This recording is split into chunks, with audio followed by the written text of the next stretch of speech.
The only problem is there's no, like, clear path to get there. It's Where? like south-ish. I don't know. Do we have a map? I have a map. Maybe Garrett knows. He has gone this way before. I mean, I know, just off the top of my head, I know it's in the direction of Bryn Shanda, so we can do it. If he wants to go with us. Anybody else object? Hold. Up, easy back, all right? Yeah. Whoa, stop, back, stop. Garrett, is this the Valley of the Dwarves that you sent? Yes, it looks like the valley up ahead, the Dwarven Valley.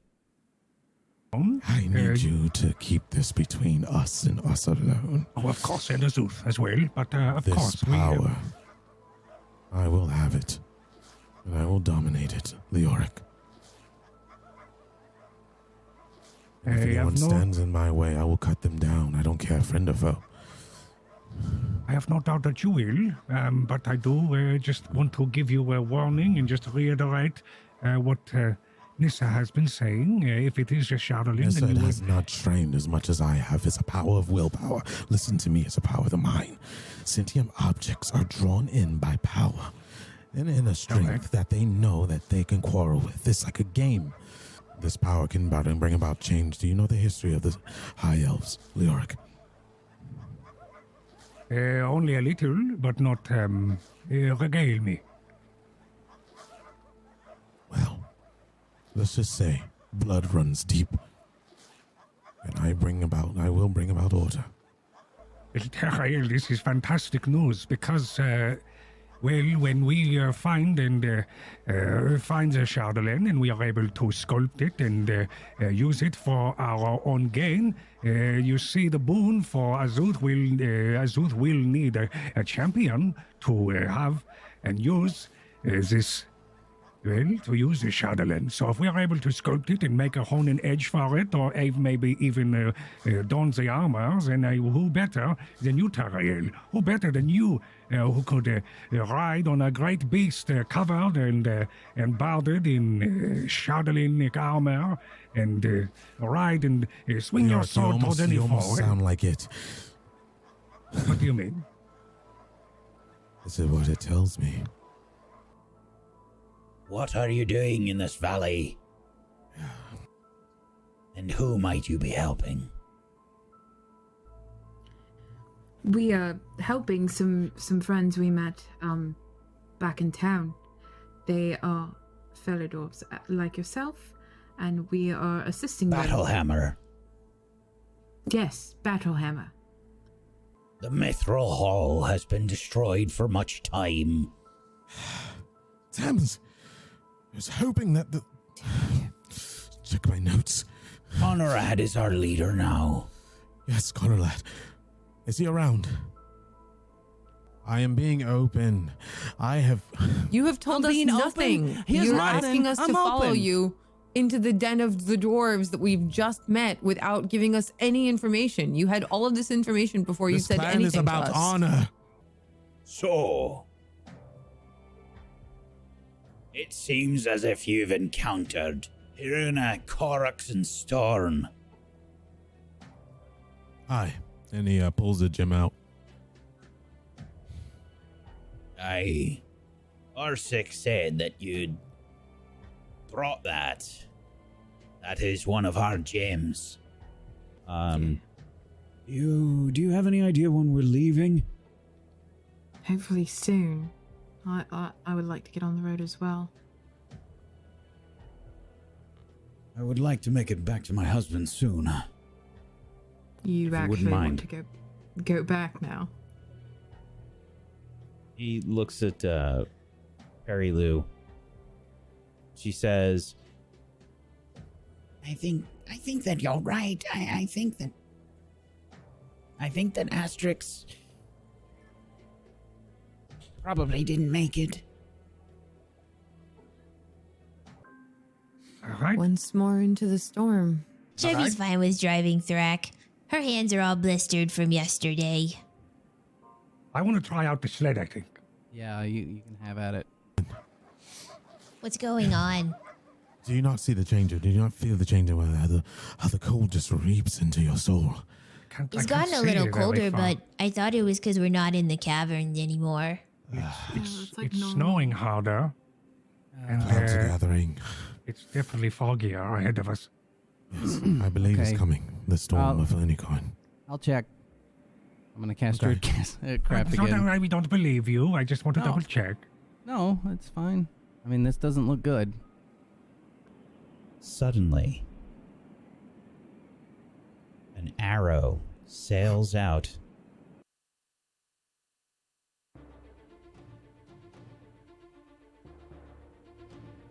An arrow sails out from the cold snow blowing around all of you. You see the arrow sail into the flank of Thrak. It bellows a horrible bleat as Cheppy on top of Thrak sort of yells, "Whoa! Whoa!" And Thrak suddenly takes off into the white of the blizzard that begins to descend down upon all of you. More arrows sail towards Leoric. And Leoric tries to get out of the way. Oh, look out! Suit, protect me! And we see arrows land around the dogs pulling the sled, and they begin to take off. Tarael! Tarael!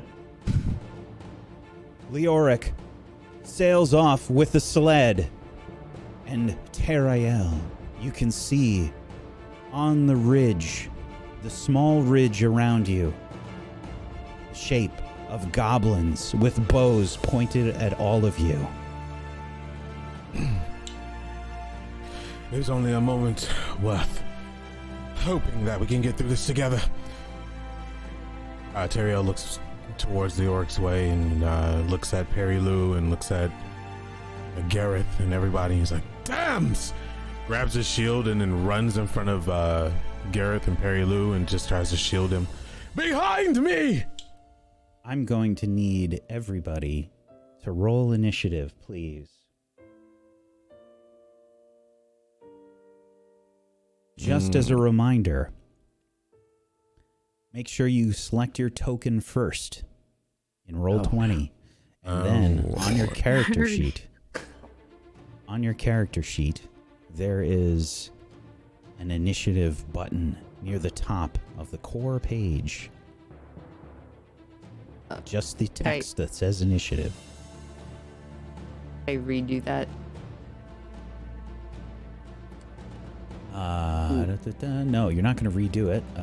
Okay, so you can then my put it first in, one- and I'm going to select the original number that you rolled. Yeah.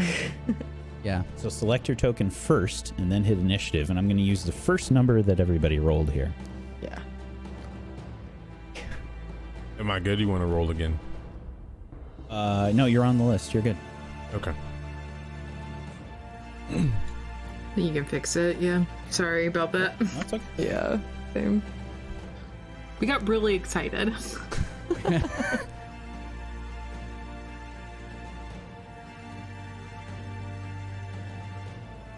Okay.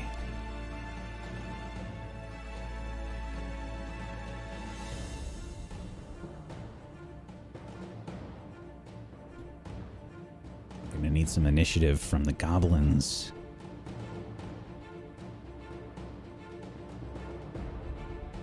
As well. Alrighty.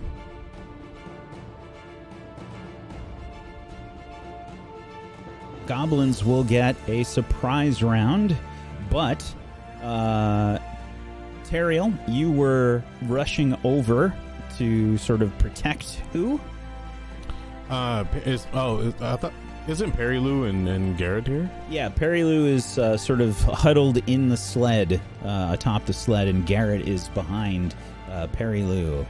Yeah, I was kind of rushing over there to protect them because they have nothing. Okay. Position yourself like you think you'd go, where you think you'd go. And that goes for all of you. I believe that Nissa was right near Moonbrook. Nissa, you had your torch out. Keep that in mind, how everybody is setting up for this. I don't know. Okay. Well, is that Garrett in the back? Yeah. Now, is there so on our turn we can move to that end, right? So it's... Well, I wouldn't be moving right now, would I? Well, position yourself for where you think you were at the start of this fight. Oh, okay, I gotcha. I would have been near the sleds trying to set that up, so probably... So, one sled took off along with Thrak. Right. Thrak with Cheppy on top ran off. I think probably somewhere up to the northwest there. Oh, okay. I thought they ran out of the fight range. Yeah. Are they out of fight range, or they are? Okay, that's what I was. Yeah, because my main idea was to go to them, but I figured they were out. So I would probably, I'd probably here-ish for the other sled, trying to set it up because we were going to make a sort of a wind blocking area. So I would have been there. Last chance. Everybody good? Yes, sir.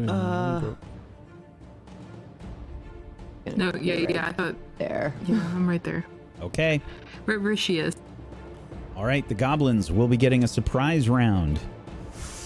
So, we see them draw their bows. Screaming in Goblin. Does anybody understand Goblin? No.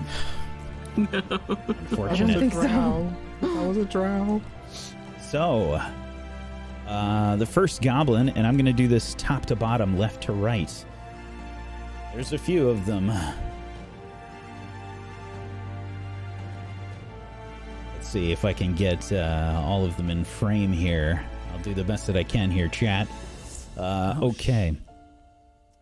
So, first one, top to bottom, left to right, will take aim with their bow. Now, the blizzard has started to come down upon you. There are no ill effects just yet, but there will be very soon. The wind is starting to kick up.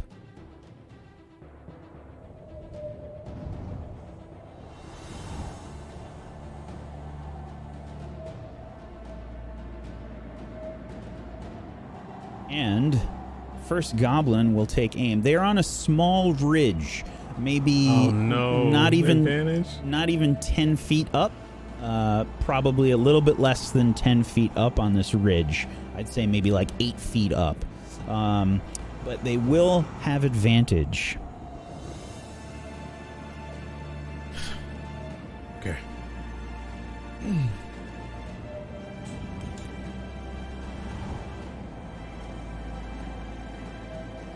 Sorry, just need to set one thing here. Okay. Good thing I had my shower. All right, the first one.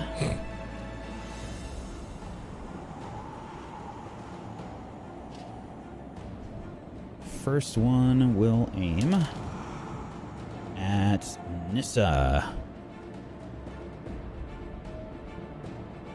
That's a 22 to hit.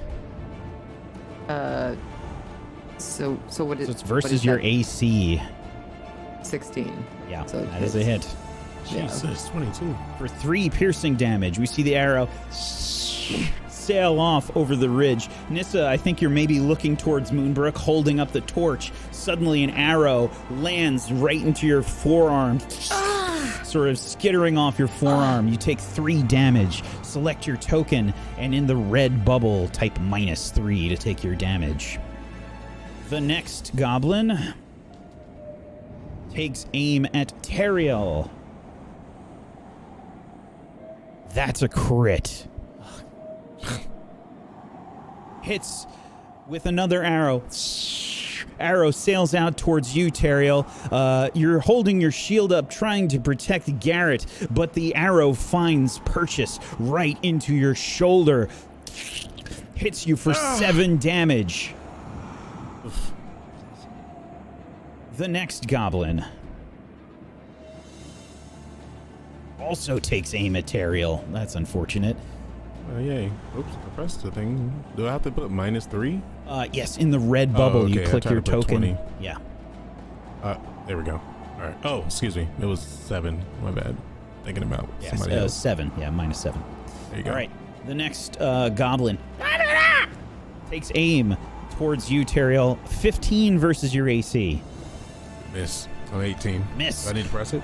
No. The arrow, I think, just kicks right off of your shield. Dink! Lands in the snow nearby. As you look towards the ridge to the north, you don't notice on the ridge to the south, more arrows sail out. This one will aim towards you, Ray.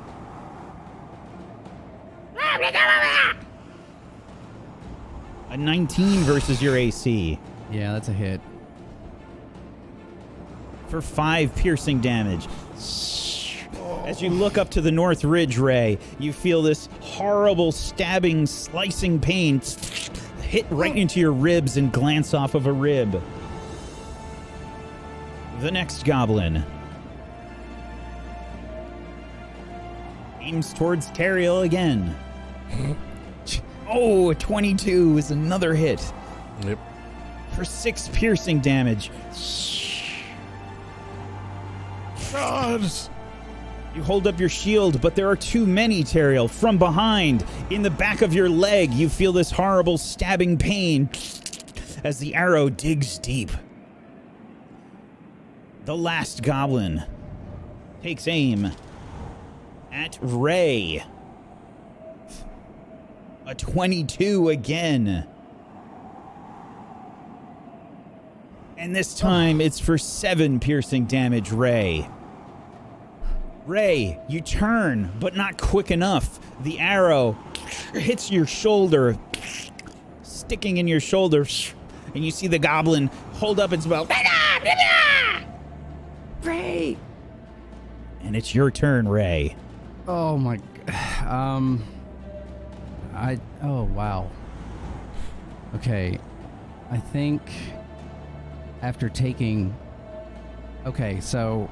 Oh, this sucks.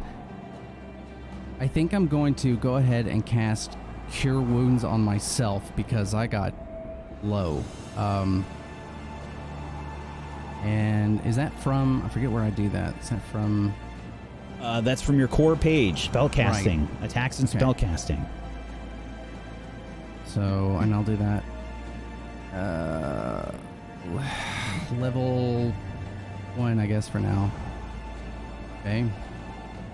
So 5. What does that look like when you cast the spell, Ray? So for anything for this, it's just a whispering into my hands until a blue mist starts to emanate around them. And usually, I would probably put them on myself like this, and anywhere there was a wound, and hold my hand over it as I chant, and it would slowly pull it together as much as it could in each area. And I imagine I probably only got one of my wounds with that.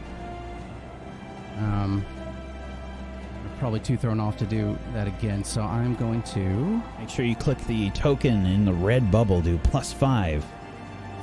So that would be, if I could do math, 13. And then I'm going to, I imagine I'm going to look over at Teriel, who just took a nice chunk of damage, and I'm going to use a bonus action. I'm going to use a bonus action to do Healing Word. Very, very similar to Cure Wounds, a chanting, but the blue mist around my hands actually floats off and towards him, searching for wounds to heal. And that one is... Thanks. If I And as a question, if I cast this at level 2, that takes a level 2 slot, right? Correct. So it's okay. It will be juicier though. Okay, so I'm going to cast this at level 2. Ooh. Okay. Shit. Only got an extra 1 on that one, unfortunately, but 1 is better than nothing. Yeah. You're healed for 6. So you can just, whenever you take damage or you are healed, you can do either a plus or a minus in the red bubble, and it will do the math for you, by the way. Oh, okay. You said plus that. I was like, I've got to do quick math with really simple addition. Okay, fantastic. And then I think is wild shape is considered a bonus action, isn't it? So, it is. You used a bonus action already. I think. Am I able to move still? Yes. I don't. You can move up to your speed. Okay, I think I'm probably, after taking those hits, I think I'm probably going to move maybe behind this rock here. Can we yell at him before you have he free moves? actions. Figure a sentence or so can be yelled to anybody in any given time. Raid, this way. Oh shit! Well, I already moved before she said it, so. Well, it's okay. We were clarifying the rules. You can undo that if you'd like. Yeah. Okay. So you're yelling at me. Why? What? Just do it. Fine. And I'll run over to probably about here. Okay. Just around the rock and then down. And that's me. My turn. Nissa. I'm like just completely ignoring my hurt arm and just roaring, turning on my rage, turning on my storm aura, which gives everybody within 10 feet 2 temporary hit points. And I'm not sure if Teriel and Garrett and Harilu they're not close enough, yeah. But at least Moonbrook and Raytwin get 2 extra hit points that are temporary. Thank you. 2 extra? Oh. And I think I get 2 extra too? I did, yes. Right? Yeah. So that is represented by the green bubble on your character character. So if you just type in 2 in there, that should work. Cool. And so are the goblins these 3 symbols like in front of us? If you can see them, you can see them. Okay. Can I breath weapon them? What kind of an action is your storm aura? That's a really good question. So starting at 3rd level, it says starting at 3rd level, you emanate a stormy magical aura while you rage. Okay. So it just comes with my rage? So rage is a bonus action. So you can absolutely use your breath weapon. Your breath weapon reaches 15 feet, which is 3 squares. Okay, so I'm gonna... Tiny question also, since Ray is in front of me, between me and them, will I hit him if I use it? These are the dogs that are right there. Okay. I was confused. Yeah. So where are the... Can you see them? I guess I can't. Probably can't see them. The arrows... I can kind of see them in the north. The arrows sailed from here and from below. Okay. So they're too far away, actually. Unless you move. I can do that. Yeah. Okay, so I'm going to move. I forgot I could move. So I'm going to move over here. Because I can move 30 feet. That's not 30 feet, is it? How do I... Nope, that's 20 feet. But what you can do when you have your token selected is if you hold down if you right click, once you left click and pick up the token, you can right click and you can make like waypoints. Okay. Everywhere that you right click.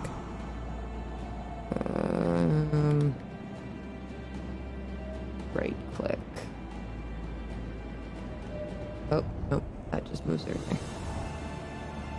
you have to pick up your token with your left click, and then you right click where you want to go, and it will give you like a waypoint, and it'll say how many feet it is.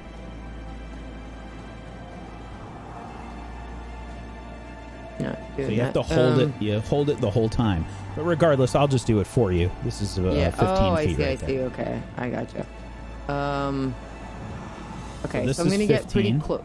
Yeah. And that's 25 where you are right now. Now, it's up on the ridge a bit, okay? Where you are right now, you definitely would have disadvantage if you tried to attack it. If I tried to attack the goblins? Yes. Okay, so... Because it's up on the ridge, maybe 5 feet up from where you are. So it's almost like you're on a staircase, you're trying to attack upwards, depending on what you're doing. You also have your torch in your hand, so I don't know what you would like to do here. But if I just breathe up, would that be disadvantaged? No. Okay. Because I have to be within 15 feet of them to hit them with my breath weapon. So I think I'm going to be here, and just use my breath weapon on them, or try to at least. Okay.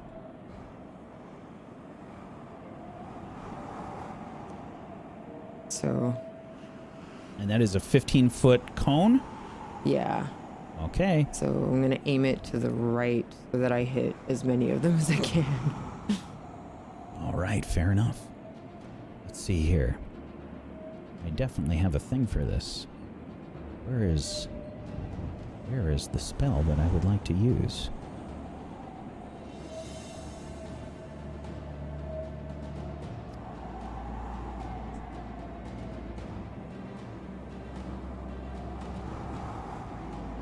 Well, I can't find it right now, but basically, the breath weapon is going to go out that far. You can hit these 2 goblins with it. Yeah, 1, and then it spreads out to 2, and then 3. Yeah, so basically, it will go like that. So you can hit those 2 goblins. And what kind of saving throw is it? A Constitution save? Cold attack? Okay. Yeah. Goblins have to make a Constitution saving throw. What do they have to beat? Go to your spell page, and it should tell you at the top, spell save DC. I think it's 8. Okay.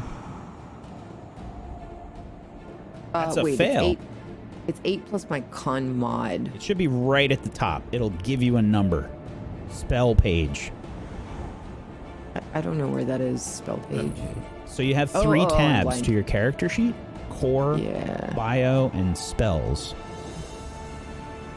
I don't think my definitely is there. It's right at the top. Constitution spellcasting ability. Spell save DC 13.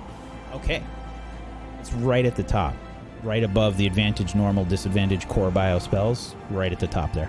Oh, okay. I see. Okay. So, 13. They both fail. What's the damage? Give me some damage. Go to your core page and roll your breath weapon.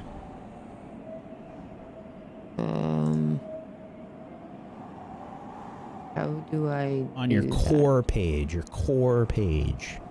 right? How do I in the middle where it's you've got your attacks and spellcasting? Okay, 3 cold damage. Cold blasts out, and the 2 rage damage I think is also included. For 5 damage, the breath weapon blasts out, and you can see the ice sort of encapsulate the goblin, sort of a thin coating of ice, as you blast him for 5. Some of the ice gets on the goblin behind as well. I'm just like really pissed at them.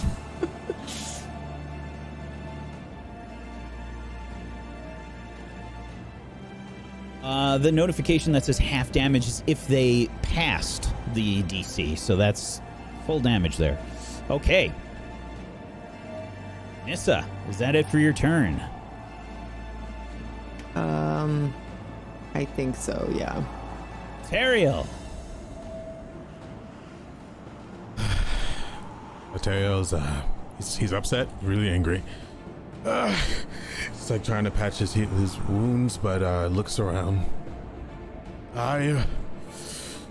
Looks at Garrett and Perilu, and he's like, "Take cover! I have to assist them." Perilu, get down! And he screams out, "Everyone, follow my lead! I can see them!" So I'm gonna position myself over here. And then he's going to hold his shield up in front of the 3 goblins and speak word into his shield. A radiant light flashes, and he casts Bane on 3 goblins in front of him. Okay, can you do me a favor and go to your spells page and click Bane for me? Just so we can have that spiel for the group.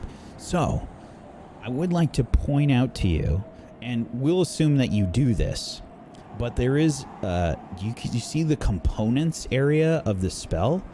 It says V, S, and M. V is vocal, S is somatic, and M is material. So you actually say things when you cast the spell, you gesture when you cast the spell. Still do it. I know, I'm just letting you know. You gesture, I'm explaining for the audience as well. You gesture, and it requires a drop of blood. Okay. All right. So what Teriel does, he moves in position, and he looks back at Moonbook and Raid and says, "Be prepared. Get your weapons ready." Takes his thumb, and he kind of rips into his thumb, holds his shield up, and he's just like, "Prepare for judgment, Valandria." He like puts a symbol of Valandria on his shield, and forces it out to the goblins, and the blood fades and turns into a symbol and shoots towards the goblins as he casts Bane. That looks cool. Yeah. So the Bane spell makes it so that up to 3 creatures of your choice that you can see within range must make charisma saving throws. When the target fails this saving throw, makes an attack roll or a saving throw before the spell ends, the target must roll a d4 and subtract the number rolled from the attack roll or saving throw. So we see the goblins sort of look confused, and then I think we see the symbol of Vandria start to glow brightly in their eyes, and we see them sort of like blink, and they shiver with some kind of eerie radiant light, and they are going to, at least 2 of them, because the middle one saved, will be affected by Bane. And let's do this weird swirly thing over here. Okay. Teriel, is that it for your turn? Yes. Now, do I need to subtract anything from my mana pool or no? You have no mana pool. This is considered a spell, however. What level spell was this? A first level?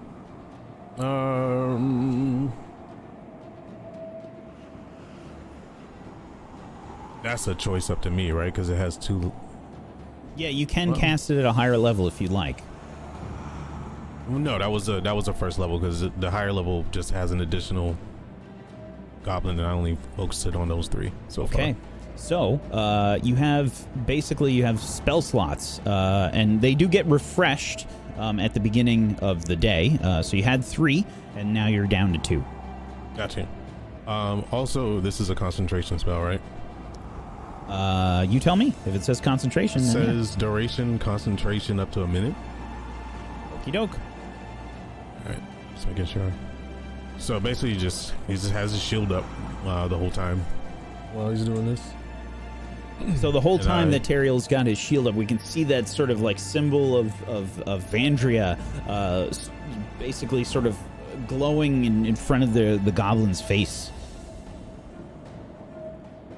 And is that it for you, Teriel? Am I allowed to speak to the group? Absolutely. Now they are weakened. Attack! Scream. The goblins. The one that is right next to you, Nissa, pulls out a scimitar Actually, no. I take it back. It has a special ability called Nimble Escape. It gets to take the disengage action for free. However, you do have your Storm Aura up. What does that do to enemies that start their turn in the Storm Aura?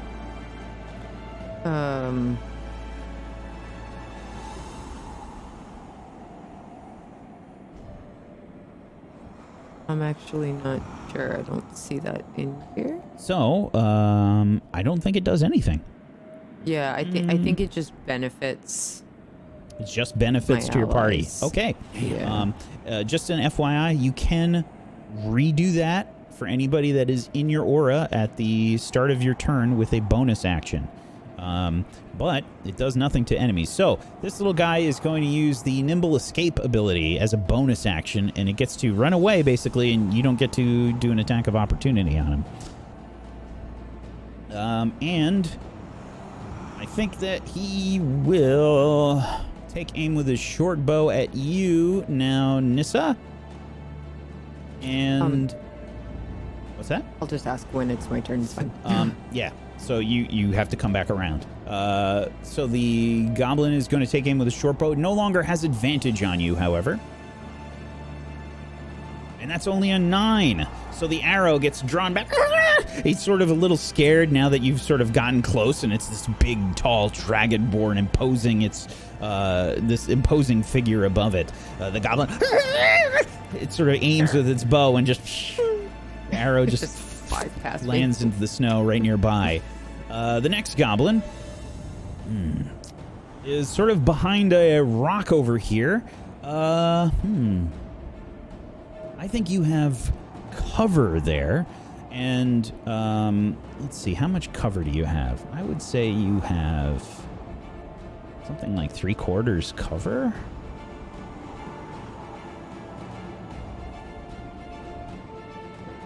So, the way that cover works is basically you get like bonuses to your AC while you are behind cover.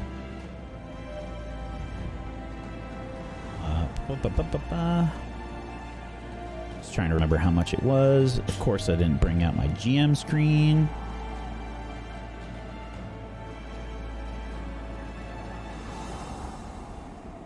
I want to say it was 4 for 3/4 cover, but I could be wrong. I can't find it in the next second or so. 9.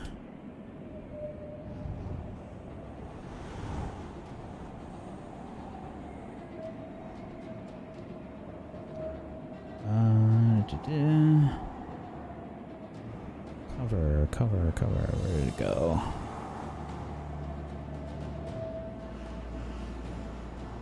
Cover. Okay, 3/4 cover plus 5 bonus to AC and dexterity saving throws.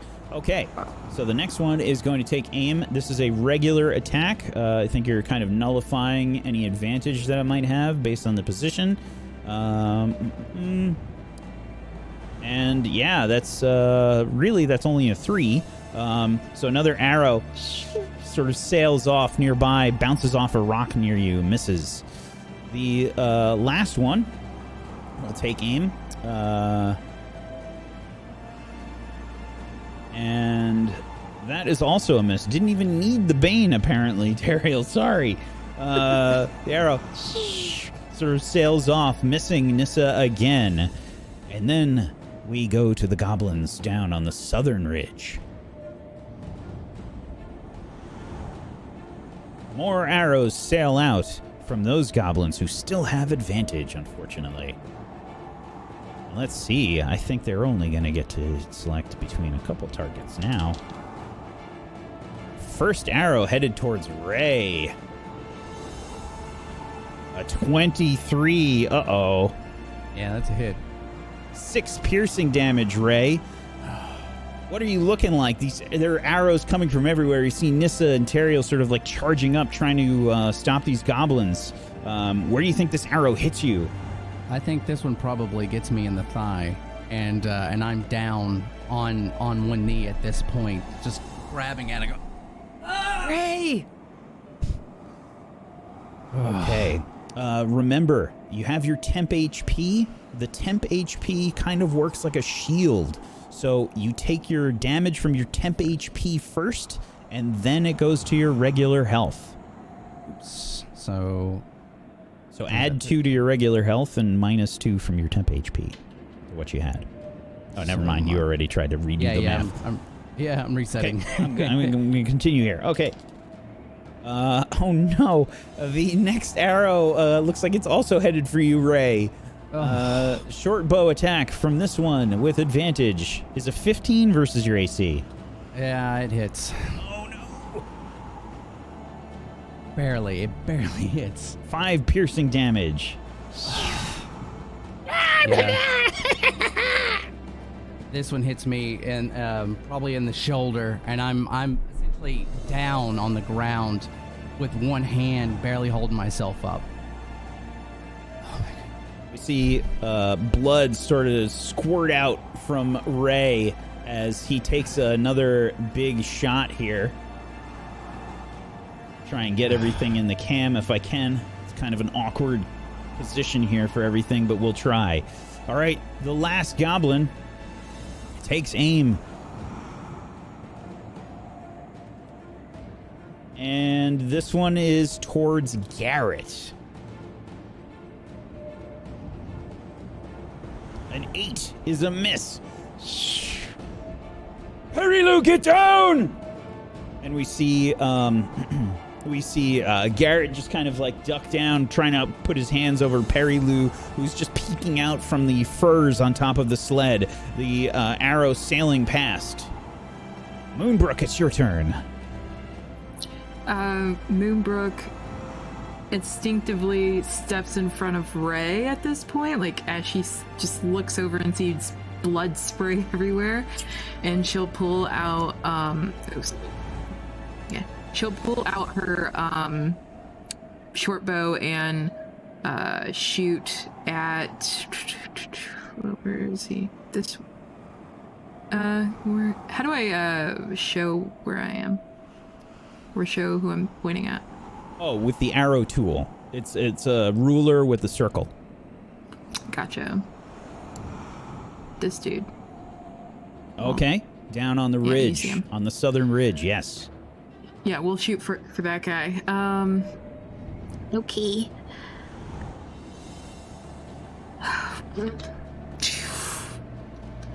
When 21. I let it go. The arrow sails out. Now, you're going to hate me. Sorry. But you do have disadvantage in this case because you are aiming up towards the goblins. It's okay. So roll again, please. I'm sorry. Damn you. Unfortunately, arrow sails wide. Past the goblin. Ducks out of the way. Okay, with that, I am going to keep moving, and Moonbrook just starts screaming like a crazy person. Shoot me! Get me! And she's gonna try to pull their attention away. Okay. And that's my turn. I would like you to make a performance check for me, please. Actually, no, I'm sorry. All right. Intimidation. Intimidation? Okay. 17. Okay.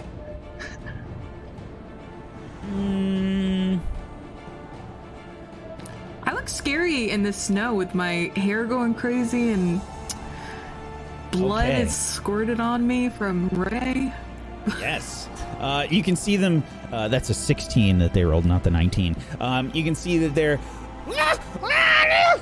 they were like pointing at Moonbrook, and you can see them all start to turn their bows towards you, Moonbrook. Is that it for your turn? That is it for me. Garrett is going to take aim with his bow. Garrett has a bow as well.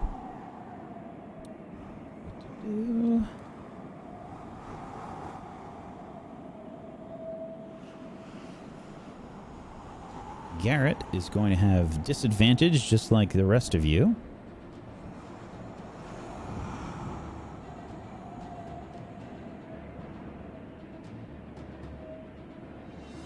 Takes aim at the goblin, probably this one right there. Okay, and that is a 12. Unfortunately, the attack sails wide of the goblin, and he takes aim again.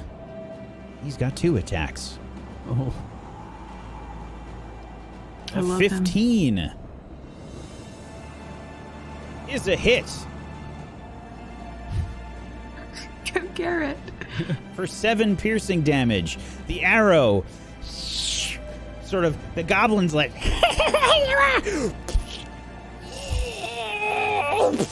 falls backwards, taking an arrow straight in the forehead. This goblin goes down.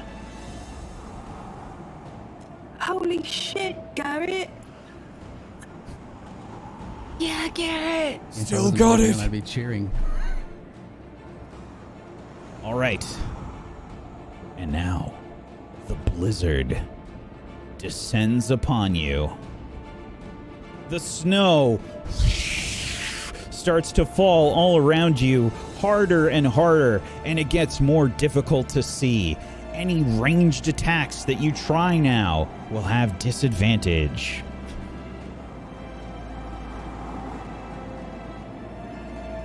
Ray, it's your turn. All right.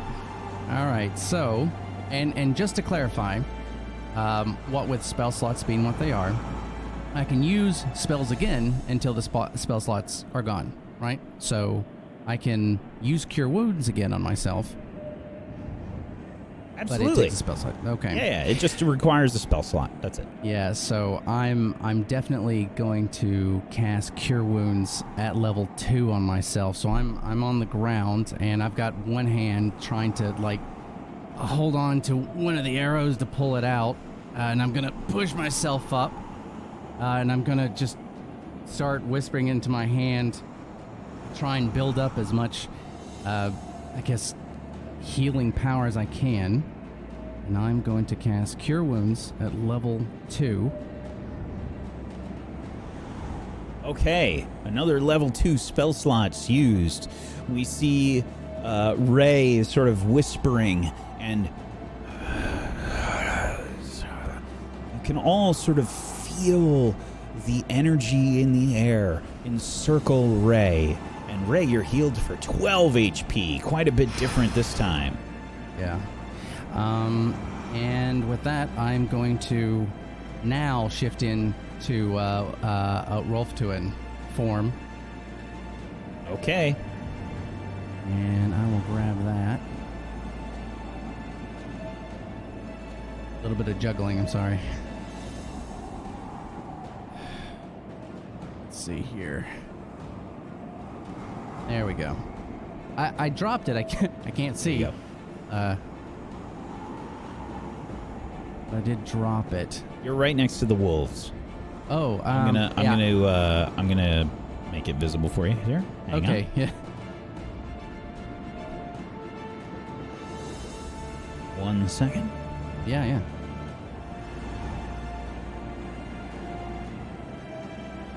You do have pretty poopy vision. Okay. So I think I know generally the directions of the people below us, but I think, or the goblins below us, but I think the goblins above us, I feel like I could get to a little easier. So I'm probably going to run until I hit that ridge. So let's see, I'm going to run up this way. That's 20 feet. And I forget how far I can go as... Does it say how... Oh, 40 feet. Okay, so I'm going to run that way. Wolves are quick. Yeah, they are. Okay, so I'm going to run that way, and as soon as I get there, then I'm going to probably run up this way. And one of the things you can do is if you left click and select your token, okay, then pick it up and then move where you want to move and hit the right mouse button, you can sort of get a waypoint. Is it like that? Oh, like that. Oh, I moved him though. Okay. It was working for a second though. Yeah, there it is. So do you right click again? Ah, I see. Yeah, right click again for the next waypoint. Okay, so then right here and then right there. Did it show when I did that? It came up after you let go. Oh, fantastic. Okay, so that's... So I know they're around here, and that's all I can do. So sorry. She's raging. Yeah. However, I can see... Nissa's glowing, so I can see everything at this point. Just so you're aware. Well, Nissa has a torch. I will play it.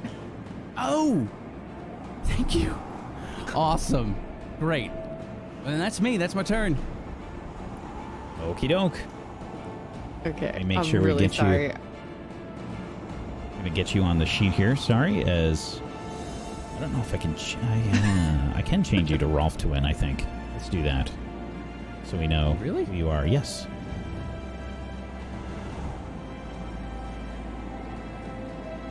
There we go. Bam! Nailed it. All right. That's awesome. Nissa, it's your turn. Okay, so if so there's just like two things I want to clarify. Mm-hmm. If I get close to Teriel now, I could give him the 2 hit points, right? Good question. Let's take a look at the spell. I think I have to rage again to do it, but No, you can do it for a bonus action. Let's see. Your extends 10 feet from you in every direction, but not through total cover. Your aura has an effect that activates when you enter your rage, and you can activate the effect again on each of your turns as a bonus action. So when you use the bonus action is when the HP would go out again. But you have to use your bonus action. Okay. That's amazing. Yeah. It's only 10 feet. Stack, though. Yeah, and it does not stack. It does not stack. So, like, roll to win can't get 2 more, right? Yes. Okay. So, I'm going to... Also, another tiny question. My halberd has reach on it, but I don't remember how far the reach is. Basically, 1 extra square. So, instead of being right next to a goblin, you have to be 1 more away. So, it's 10 feet. Okay. So, if I'm... I can't move myself. I don't know what I'm doing. It just moves the whole map when I try either right or left click. But if I moved like... You should just have... if it makes it easier for you, you can left click on your token and then use the arrows on your keyboard. Oh, okay. And each square is 5 feet. Oh, okay. So just be aware that that is a ridge.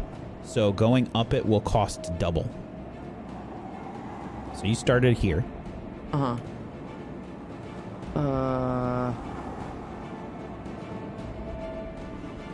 So if I do that, can I hit that goblin? I would say no, just because it is a ridge. Okay. And the goblins south of us are too far away. Unless you have some kind of ranged weapon that has decent range, and you need to see them. Yeah. Can I throw a javelin? You can throw a javelin, absolutely. Okay. So then I'm just going to be down on the... I don't know where I should be. I'm going to be here. Here? Okay. Yeah, I'll be there. So the Teriel... And I'll activate the aura again so that Teriel gets those 2 bonus hit points. And then I'll like reach behind me and I have the javelin like strapped to my pack. And I'll just pull it out and go, and I'll just chuck it at that goblin as hard as I can. So you're going to have disadvantage because the blizzard is now like coming down and any ranged attacks are going to have disadvantage. Plus you're down on the ridge as well. Yeah. Down from the ridge, I should say. And then just in your attacks and spellcasting, you have an entry for javelin. Do I need to click on the goblin first or just hit javelin? Just javelin.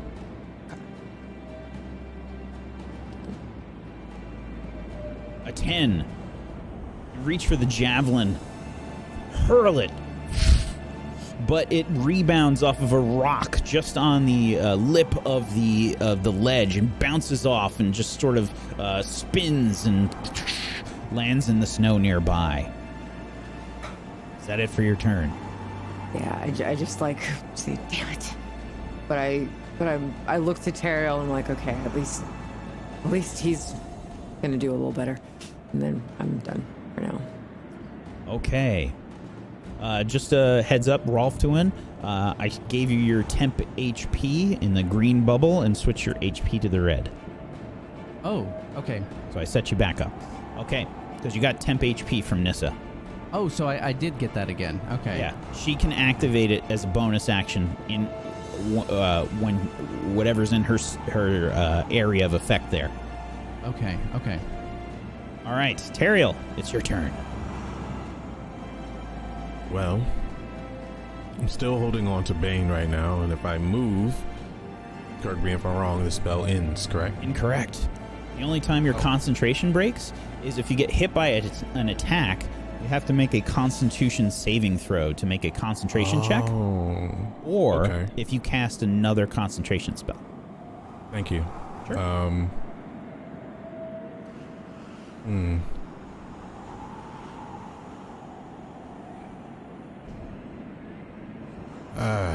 At this point, he's just looking around. He's trying to figure out what to do.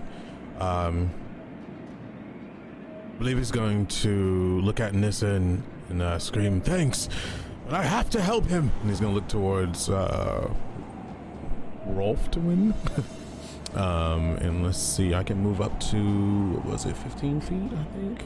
Let's see. I think it's 30. 30 feet? Core. Does it tell me on my page? Yeah, it's right at the top. Speed. Yep. Goodness, I didn't knock in. All right, so 30 feet. So, oops.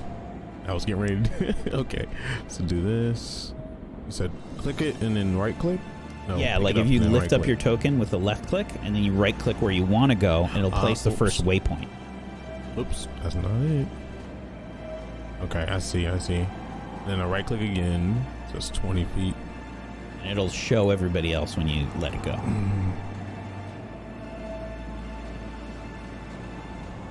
Okay, so he screams at Nissa, "Come with me!" Or follow my voice, I guess he would say. Alright, so right. And this is so hard to click. Alright, right there. Alright, so take cover right behind this rock. Did I do that right? Yes. Okay. Oh. I should be still in her aura, right? You are. Great. All right. At that point, he's going to keep his shield up, and he's going to keep his shield up and be in defensive stance at the moment, taking cover behind this rock in defensive stance against the goblin north and to the far east. So the closest, you basically what you can do is you can take the dodge action if you'd like. And the dodge action will basically make it so that they have disadvantage when they try to attack you. Okay. If that sounds like what you're trying to do. Yes. Okay. Do I need to press anything? Nope. You're good. Okay, cool. Okay. That's it for Teriel's turn. The goblin's turn. All right.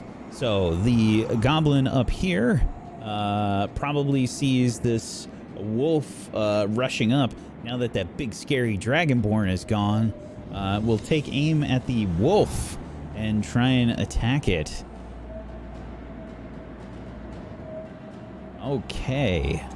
Let's see. This is going to be with disadvantage because of the blizzard that is now falling down around you. It's hard to speak. It's hard to see. And any sort of grip that you have on any ranged weapons is just kind of hard to maintain as you're using them. So the short bow will ring out as it aims towards Rolftuin with a 10. I'm assuming that's a miss. Oh, that's a miss. And I think this guy's going to run. Let's see. He's going to go... I'm snarling as hard as I can. Right over there. All right, the next goblin is kind of hiding behind the rock, but now this one has a decent view of Nissa. Okay, I think it's going to aim at Nissa here. This will be a normal roll because it is up on the ridge and it has disadvantage, so it evens out. That's a crit fail. So, Goblin takes aim. The bow smacks itself in the face. You're going to take 1 damage. Oh, I love it. I see this and I laugh. I'm like angry but laughing. Angry laughing. The last goblin on the North Ridge, I think will probably... It's got a good view. I'm going to roll for it. Got a good view of Teriel and Nissa. Let's see. All right, aims for Nissa. Another normal attack. And this also has Bane. So 22 minus 4, a d4. I only rolled a 1, sorry. 21 is a hit. For 7 piercing damage. You are raging. Do you get your bonus to take half damage yet? I thought it was automatic, but... I just can't remember if it happens right away. I think it does. Resistance to bludgeoning, piercing, and slashing. Yes. So, when you have resistance to something, anything that you have resistance to, you take half of the damage of. So, in the case of a 7, that's going to go down to a 4. So you take 4 damage instead. So I still have those 2 temporary hit points. So where let's go first. So Okay. just set those down to 0 and then 2 to your regular hit points. Got it. Okay. Oh, whoops. The goblins on the South Ridge are pretty invested in Moonbrook at this point. They're going to take aim at Moonbrook.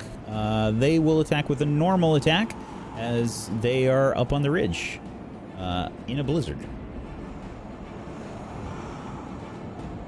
First one, an 11, is probably a miss. Nope.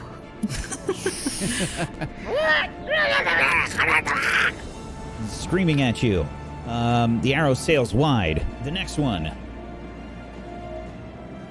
is a 12. Another arrow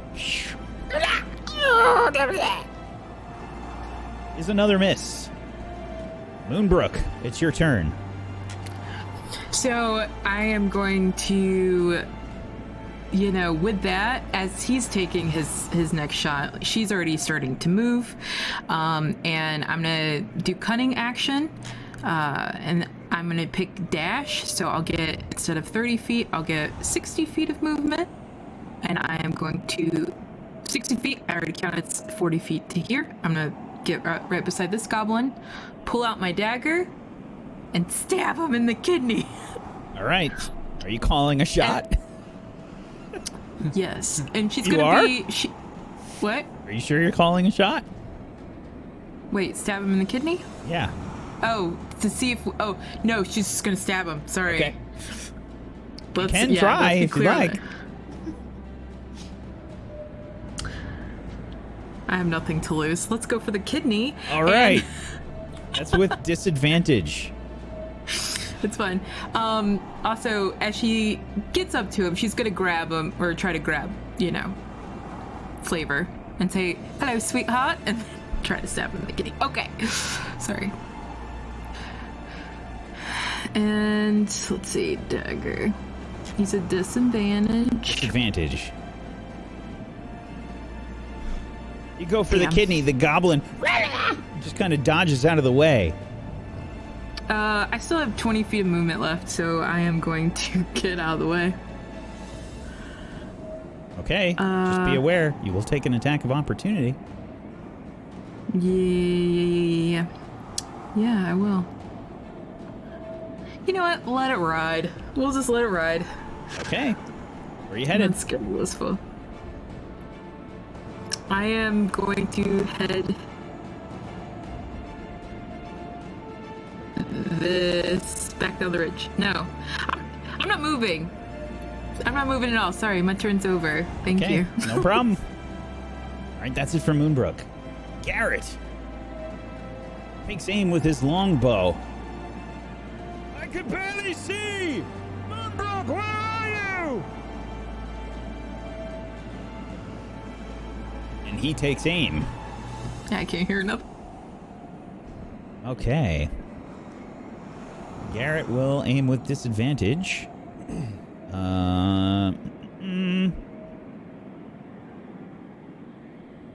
An 11. An arrow sails over the ridge past one of the goblins. Damn! And he takes aim again for another longbow attack. Arrows sailing past the goblins, but missing wide. That's it for Garrett's turn.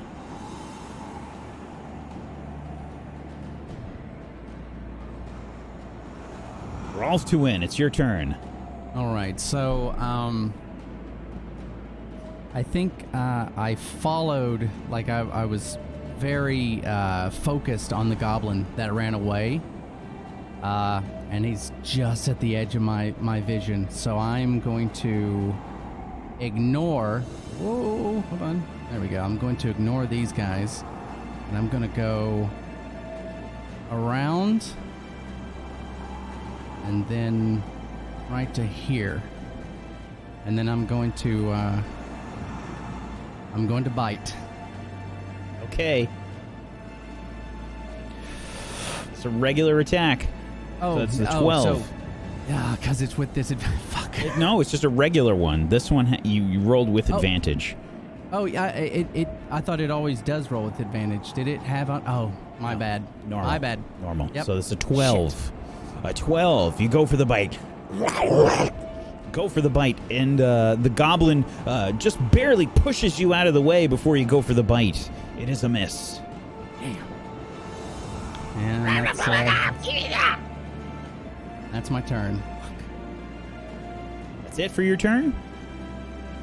There's nothing else I can do. It was the wolf. Okay. Nissa.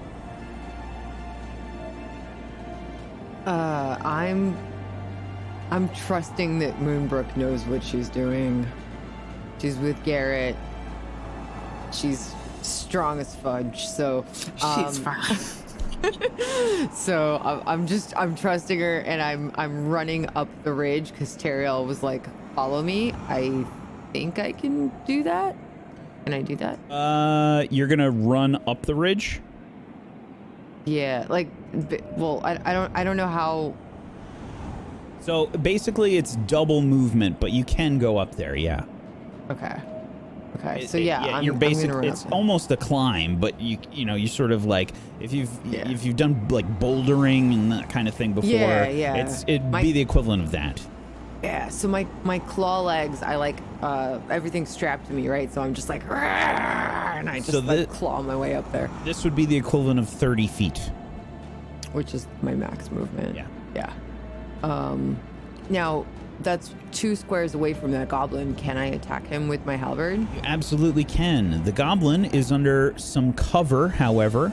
It will get a bonus to its AC as it's behind the rock. Okay. I think I just hit my halberd, right?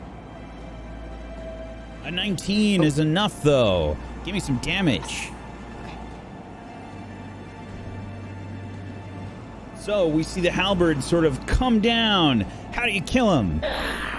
I kill him. So I take my halberd and I just swing it super, super high over my head, and I whack him through the neck. Literally just go, and his neck literally just like goes flying off to the side. Like his whole head goes flying off to the side off of him, and his body falls where it lays. With a horrific spray of blood, we see this explosion of horrific gore sort of coat the face of Nissa as she yells in rage. The goblin falls to the snow. Is that it for your turn? Yep. Are you sure? Is there anything else I can do? I moved. I did my main action. I can do a bonus action, but I guess I could get... Can I get close to Rayduin and give him 2 more hit points? You're right next to somebody right now. Can I give 2 more hit points to Teriel? Well, actually, no. He's got his max temporary HP. Never mind. Sorry, that's my bad. Is that the same for me? Because I thought they didn't stack. That was why. Yeah, he's got his max right now as well. And I'm only telling you this just because this is the first time you've really used this spell. Very noob. So in the future, it will be like, guess what? That was useless. So bad. Okay. Teriel. All right, I have a question. I hate asking these questions out of character, but I'm learning. Bonus actions are free?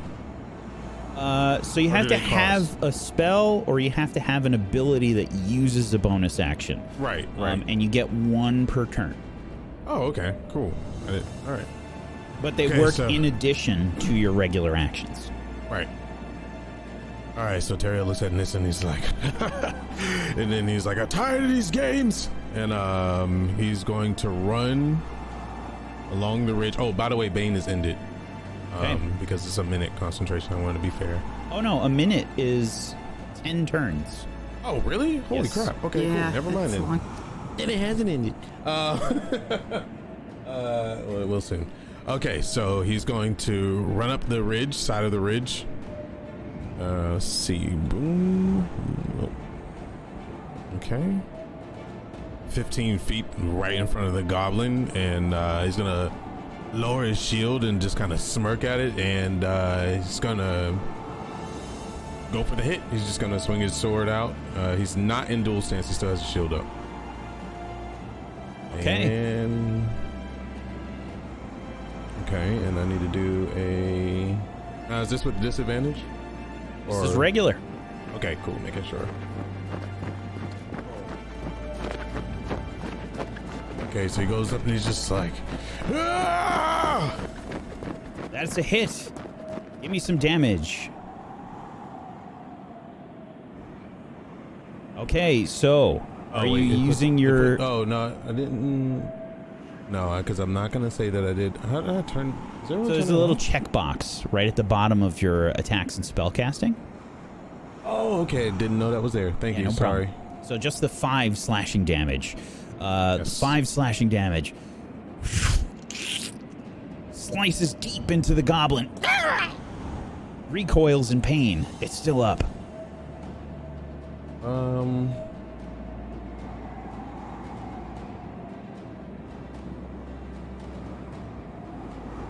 So I'm reading this. Okay, cool. Yeah, so he's just going to I guess he's gonna scream at Nissa to move up right next to me, follow my voice.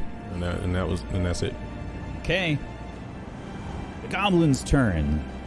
The one right up near you, Rolftuin, will use its special ability, Nimble Escape, and it will back off. Probably right there. Gets to disengage for free, so you get no attack of opportunity. Gets a bonus action to do that. And then it will take aim with its short bow. And this will be with disadvantage towards you, Rolftuin. It sees you charging. It's sort of fumbling with its bow and will try to attack you. A 14 versus your AC. It just hits. Okay. Hits you for 6 piercing damage. Remember to take it out of your temp HP first. Right. The next goblin is right next to Teriel. It's just taken this longsword attack. It sort of draws out a scimitar. Looking around, it's sort of looking for its brethren. And it will try and defend against you, Teriel, and will attack with its scimitar. This is a normal attack. A 14 versus your AC. It's a miss. Tink! Hits your shield. And we see Teriel grin underneath the shield as the scimitar is sent off to the side. The goblins down south by Moonbrook. The one that's right next to you will act first, Moonbrook. It will pull out its scimitar and will try and strike out at you with its scimitar. A 19. It hits. Okay. Hits you for 5 slashing damage. Cuts probably into your arm or something. You might throw up your arm to try and block it, but it hits the meaty, chunky part of your forearm and blood squirts out. And it will use its nimble escape to disengage and back off to here.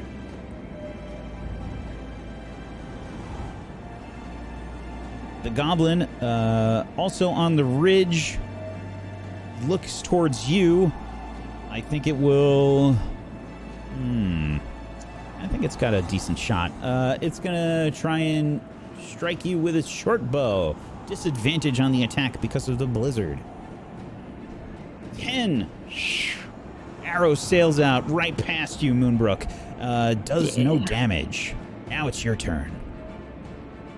Okay. Whew. Okay, so with the arrow coming in and she's kind of like this, like dodging it, she's gonna see the one like in front of her behind the rock, and she's going to try to just run straight at it.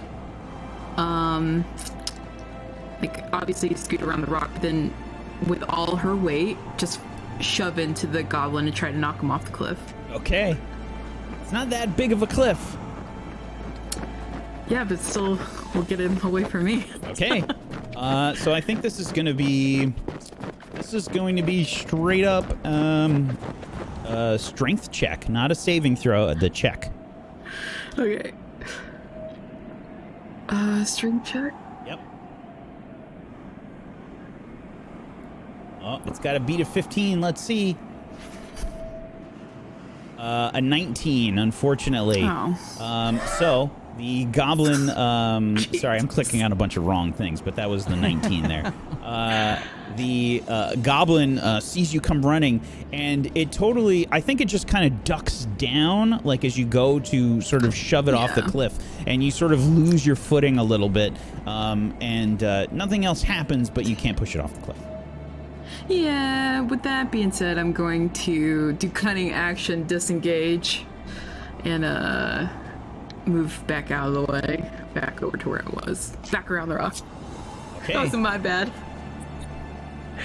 That's it. Sure thing. I'm embarrassed now. Why? I rolled a natural 20 for the goblin. It was so good. It was a good thought in my brain. Okay.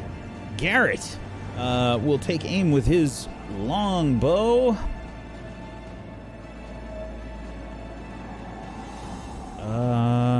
Let's see. I think we'll roll to see which one he goes after. Okay. Goes for the one down south of him.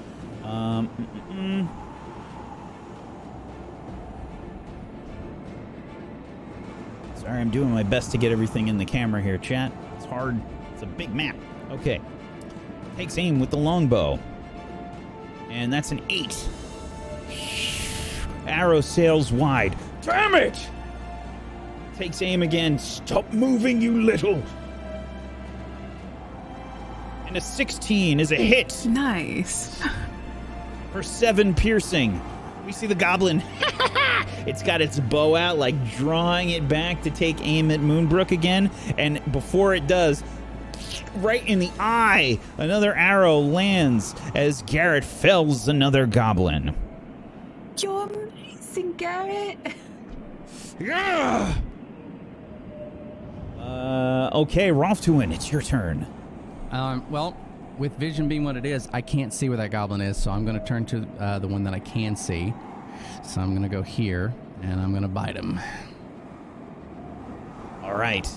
A 19 for this bite. Gosh. 8 piercing damage. How do you kill him? I think I just tear him apart. I think I get, like, I bite his torso, and then with my claws, I just start sort of digging into him. I'm so pissed off. We see Rolftuin jump on. Just start tearing the flesh of this goblin to the ground, Teriel. You see Rolftuin sort of shaking the flesh in his mouth as the goblin falls. Is that it for your turn? That's it. Is it a kidney, though? Oh yes. I got one. All right, Nissa. Yeah, Ray. So I'm gonna run up there. I don't know how to move myself because wait, that worked. So I'm just gonna run in front of. Wait, how far is that? 25. Can I move? That's 25. So I can only move. The furthest I could move is like there. Correct. Right? Yeah. Okay. I'm gonna do that. No, I'm gonna stay at 25 because then I can give them both still the 2 hit points. Are you asking me? Yes, because so like I don't remember where I read this, but I read that they don't stack, so I just Well, we wanna talked make about sure. it. They don't stack. Right. But since But I if lost they've my 2, I lost get it You them, back. saw then they you get saw them Ray back. take some damage. Right. But like every time I come near them, if they've lost them, I can give them back to them. Yes. Okay. Oh, that's So the yeah, best. so I'm gonna go here, and that way if they need them, they have them. Does that mean I get them back also? If you lost them, yes. Okay, so I'm gonna get those back. So you use your bonus action. Now, keep in mind, you can still continue your movement. Oh, okay. So she could run by us and just like, here you go, and then it's Yes. just keep going. Okay. Oh, that's great. So I can only move 30 feet, but I'm definitely gonna do that. Just move a little closer to the goblin. I'm just like running past them, like brandishing my halberd in front of me, going, like I'm still raging. I'm like, Got a you question guys for are you. doing awesome. Got a question for you. Where's your torch? Still in my hand. Halberd's a two-handed weapon. Oh. Then I would have had to drop it. We would have said that that's dropped back there then. Okay. Yeah, The definitely. torch is extinguished. Okay. Goodbye, bright light. Yeah. Okay, fair. So I can still sort of see the goblin. I think the only thing I can do is throw that javelin at him. Because With a hand disadvantage, axe, but yes. Yeah, hand axe is still like a right in front of me weapon, right? No, if you can throw a hand axe, Oh, okay. So then maybe I'll throw the hand axe. do whatever you'd like. Because I have one. Yeah. So I get as close as I can. I look to my people and I'm like, they're good. And I take this hand axe and I go, and I throw it at him. Okay, disadvantage. Give me the hand axe roll. Uh, 20 is a hit. Give me some damage. How do you kill him? Yes. So like I said, I like swing it around and then go, "Rah!" And it like cleaves his face in two. Just Yep. horrific. Don't cross a barbarian. We see the hand axe just like peel the goblin like football head. Is sort of, he's got the Stewie Griffin head. And just peels in half. Horrific, disgusting, and very barbarian-y. Is that it for your turn, Teriel. Nissa? That's it. Ooh. Teriel just screams, I'm with monsters. It's your What is turn. all of this? Yeah. I mean, it's dead, right? Okay. So he's just kind of like, oh, and he realizes, then he remembers, just like, oh, no, Garrett and Harry Lou. He's like worried about them because he just kind of left them. So you said this cliff is not very steep, right? Yeah, it's probably maybe 10 feet where you are. 10 feet. Okay. I kind of want to instead of running around, I kind of want to slide down it. You can definitely do that. I'll make you do a check. Yeah. But yeah, you can definitely do that. What check do I need to do? I think this is probably a deck save. The magic word. Hey, natural 20. Oh, nice. First on Dex. How do you make it down? So Terrio looks back and he kind of smirks and he pulls his hair out of his face and throws his shield on his back, and he just kind of slides down and uses his shield to, take the brunt of the side of the mountain and get down to the snow, and rushes over to try to get as close as he can to Garrett. Did you surf? Did you snowboard? He's kind of like a Ninja Turtle, man. Threw on his back and kind of went down. Just in case it doesn't bang. You can get right next to Garrett. Yeah, and he's like, "Hey, Garrett, are you?" You have a See bow Garrett in your with like a hand. bow. Ariel! Moonbrook! She's up on the cliff. She's fighting those other goblins. Right. Fighting. He's just kind of like, right. And I don't have any more. Do I have movement or no more movement? You still have movement. So the way that movement works, if you don't do any other actions, basically if you don't have any other actions, right, you can do a dash action. So that's basically instead of your attack or spells or whatever, you can just do up to your speed again. So you can technically move, you move 20 feet, so you can move 40 more feet. Is that for everybody? That is. Oh. Yeah. One of the things you can do is keep the rule book open while we've got stuff going on. There's a list of different actions that you can take in combat. On page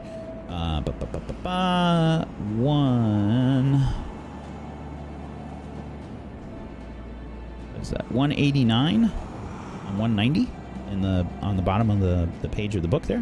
It says all the different stuff you can do. Oh. Hello. Okay. So Teriel charges on down towards the southern cliff.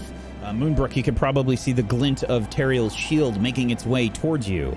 And that's going to be it for Teriel's turn. The goblins... Why, that guy got another one. There is one goblin left. And sort of he's looking around.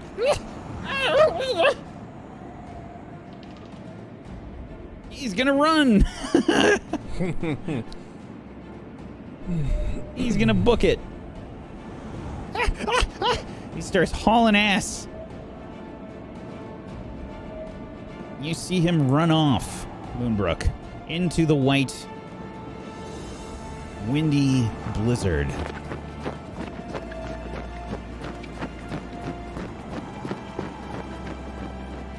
And that will signal the end of combat. Sadly stands there. There.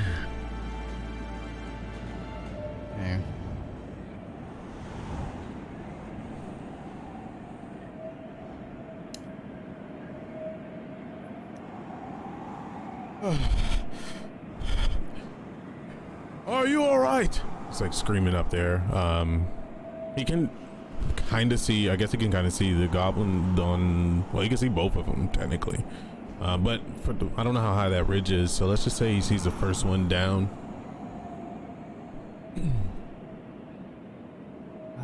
There's a lot of blood that's kind of splattered on the ridge up here. Yeah. That's why he's asking. I'm fine. I might still. Oh, you're over there. Sorry. Just stay with Garrett. And Moonbrook is going to cross over to the goblins and like check them to see if they have any extra arrows or anything I can use, really. Awesome. Give me a... I think a perception check will work just fine. Perception? Yeah. Now, normally in a blizzard, you would have disadvantage, but you are searching through the goblin's stuff. Mm-hmm. And you find several things. There is a short bow and a scimitar. There is 7 silver pieces. And you find small ingot. And it has a mug on it. A foaming mug. I put the ingot in my pocket. And I collect all that from the one goblin. Is this for both goblins or just one? This is for both. Okay. So you'd find 2 scimitars and 2 short bows. As far as the arrows go, we'll say that you can find 8 arrows. That worked for me. Thank you. All right, cool. Thank you. Alright, so I guess Teriel's gonna make his way past Garrett and he's gonna be like, she seems to be alright. I'm gonna go check on the others. Are you both okay? Any wounds? You look towards Garrett? Or yeah, Garrett. He's talking. Yeah, he's looking towards Garrett and Perry Lou as he's kind of making his way by. Sure. Garrett says, Perry Lou, are you fine? I think so. There were a few arrows that came close, but nothing hurt me. We're fine.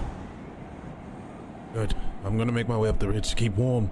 The storm is one of the ages. And he just kind of walks off, and I'm just gonna make my way up the ridge to check on the others. But I'm gonna be right there. At this point, I think that I would have disengaged from ripping this thing apart just then, and I'm going to turn back into regular old Ray and do the same thing that I did last time and just start vomiting pretty harshly, just and then try and get because I imagine I was violent enough that I probably bit its intestines. So I'm like grabbing Snow and doing the same thing, trying to get it out, trying to get the taste out of my mouth. Okay.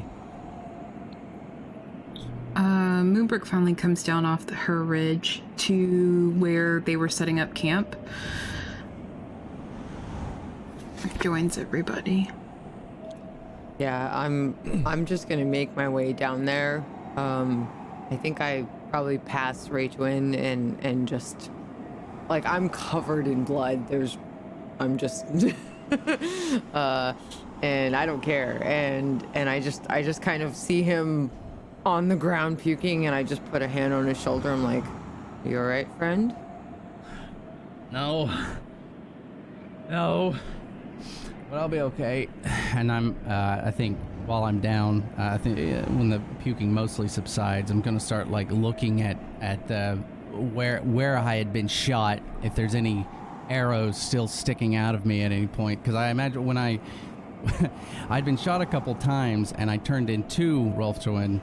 So now that I'm back out, if there were any in me, I'm probably like, The arrows probably, as you transformed, I think were pushed out like horrifically, like tearing flesh. Oh, okay. So probably with these wounds, I'm probably going to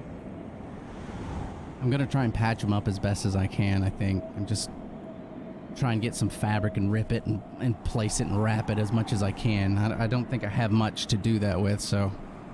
Yeah, if I can, let's head down to the others, and I just kind of like if I can, I'll take one of his arms and just like try to help him down there, and there's supplies. Okay. And I just try to help him I'll go move with down it. to where Moonbrook and Teriel are. Well, I'm up there with you guys, but Moonbrook's standing. So it's just me and Garrett on the bottom, right? Oh, okay. At the camp. And Moonbrook starts looking around for... There was no camp, by the way. Any sign of where... Just to be clear, you had not started to put the camp up. Oh, we didn't get the camp up? No, you talked about it. Started. Oh, okay. Yeah, going back to where we were going to set up the camp is what I meant. Where Garrett is, and immediately just remember that we're missing 2 people and start looking. as best as I can in the immediate area, knowing not to go very far. Garrett, do you know which way they went? I didn't get much of a good look, I'm sorry. I think I saw Cheppy on Thrak going that way. Which way? That way? Or this way? He sort of points vaguely in a direction. I'm sorry, there were arrows. No, you did good, my friend. You did real good. Fuck. Where the others?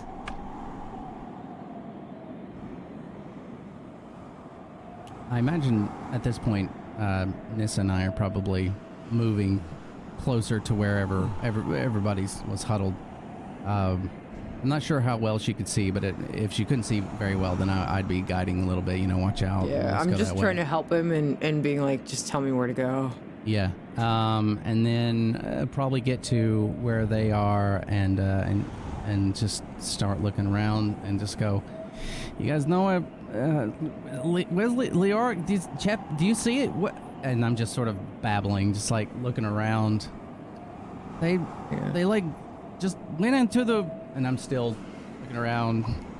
I try to like rest him down by where Garrett is, because he's by a sled, right? He was on a sled. Yeah, Garrett's like right by the sled. Yeah, so I'm just gonna like I kind of like lean down and lean Raytwin on the sled so he can like rest. And I just kind of, Moonbrook's right there, right? So I just kind of just look her over and see that she's fine. I knew she would be. And I'm like, I think I saw Thrak and the dogs run off with both of them, but I don't know where. We're gonna lose their track. It's already gone. There's nothing we can do. Well, all we can do is survive. They know we were here. Maybe if we just set up camp, they'll find their way back to us. Yeah, all we can do is wait out this storm. I know we can't go anywhere anyways.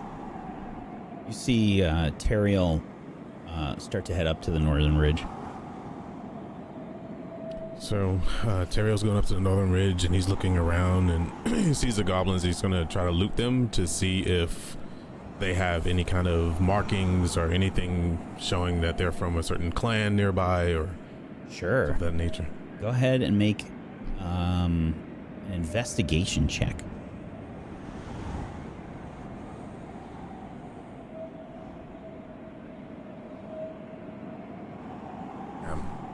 Find no indication of any sort of clan significance or anything along those lines. You find 2 arrows, and you find a really shoddy looking scimitar amongst one of them. It looks like the other short bows were broken, but yeah, a sort of like rusty looking scimitar and 2 arrows is what you get, plus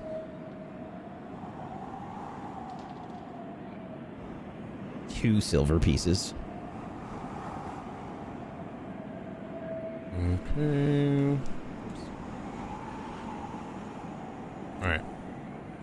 So he's gonna like, damn, and he's gonna work his way down to the group. Which I'm guessing is by Garrett. Did anybody move? Okay. And he looks at, he just kind of like tosses the arrows on top of the sled. He goes, I believe I saw Leoric go off. Because Teriel saw the sled go in the direction, correct? Because Leoric was screaming his name at the same time when he was looking at. Give me, I want to see if you got turned around. Give me, I think just a flat perception check. Okay. Yes. Judging from where the ridge was, you think you saw Cheppy and Leoric head off somewhere northwest. Okay. Leoric was screaming my name, and I feel as if I seen him go northwest from here. Anybody have a map? I think Leoric had the map. No, I still had the map because I was leading the way. Right. Well, But we're not going anywhere right now. We will die in a blizzard. I'm not asking that. I'm just saying the direction that I've seen them go. Unless you already knew that. We need to set up as fast as possible. If you have a tent, pull it out and get it up as fast as you can, because this is just gonna get worse. We can move to the side of the cliff and use it set against up the that way. wind. That's a good. So do we know which way is the wind coming? Is it coming west to east?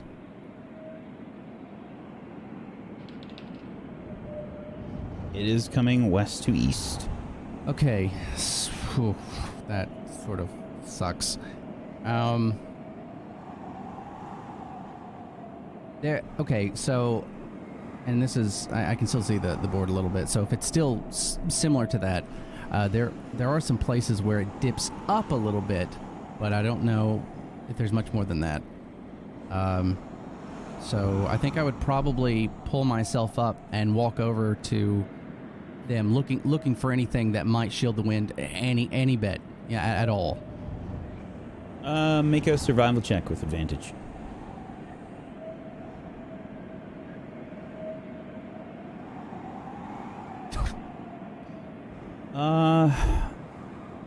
You don't have a lot of good options. Okay. You can assume your best bet is probably to still be by one of the ridges. Okay. It didn't really get very deep until, way further back into your trip. At least a half an hour. So I'll probably say let's at least just butt up against the little cliff here. It's better than nothing. And then I'll probably start pulling out my tent to set it and groaning from some of the wounds that are still probably leaking a little. Yeah, it would help as well. Same. You start to set up your tents in the blizzard. That's a good place for us to take our break.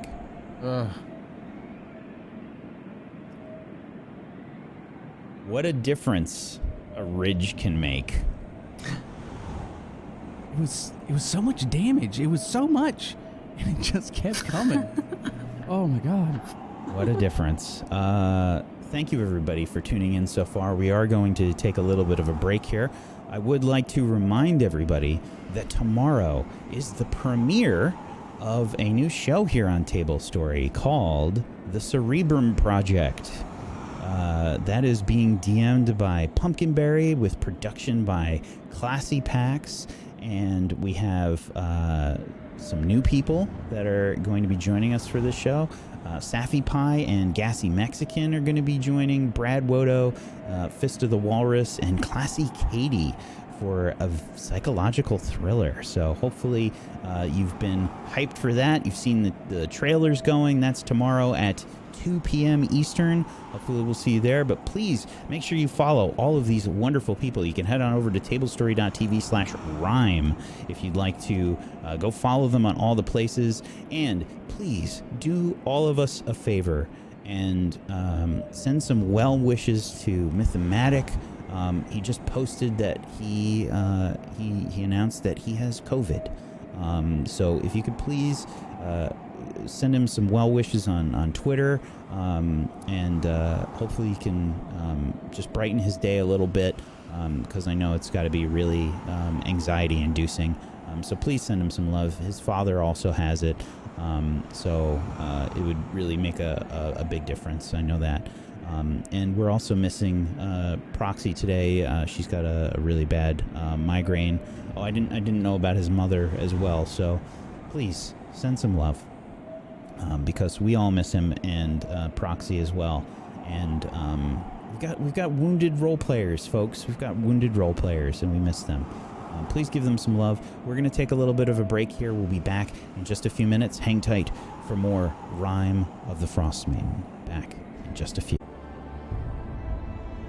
Snow beats down on our party as they begin to set up camp.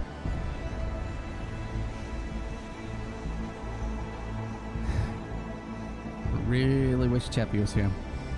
Do bonfires with her. Give us a little bit of warmth while we're doing this. Yeah, but we can't think of that right now. I just gotta focus. Right. Come on. Yeah. No, well, they're fine. Maybe. I just start like handing things and taking things from Moonbrook and Ray, and we're just like setting up, I think. Yeah, I'm pulling down the tent strings and whatnot, and trying to anchor them as much as I can. Try and find rocks or something to put on top. Yeah, we'll So, only do. Sorry. before you guys are able to set up your tents, I need somebody to roll for me. One of you can be selected here, but it's going to straight up be a 1d2. I need somebody to roll the d2 for me. I don't think it'd be me. Who wants to do the roll? I'll do it. Okay. I will say 1 is bad. Oh. Hey! Luckily, Garrett's sled is the one with the tents. Oh. Okay. So, after I set up my tent, and I would probably rush You over guys there and grab them offloaded your too. supplies and stuff to the sleds. Oh. So, All right. Also, we've got 5 tents here. that should do, Garrett.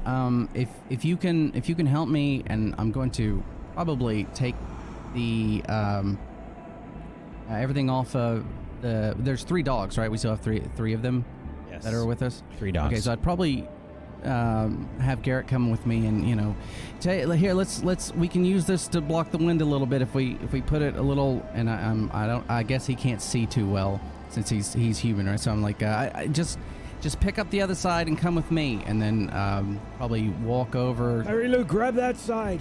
All right. Oh, I don't know. Okay. And then we're going to walk over to the westward side where the wind is coming and set it sideways. And then I'm going to start pushing snow up against it to try and almost create like a ramp so the wind will just go right up as much as I can do. So you're going to put snow on the tent? No. On the snow on the sled. So, okay.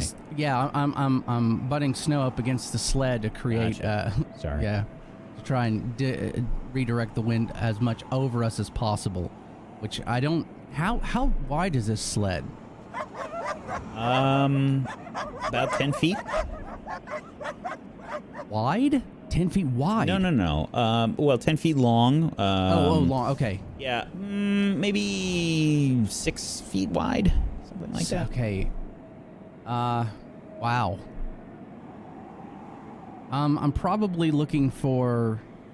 I'm looking around for any loose rocks as well to try and put it in, probably in the front of it, just so it doesn't fall. Perception forward. check. Right. Disadvantage.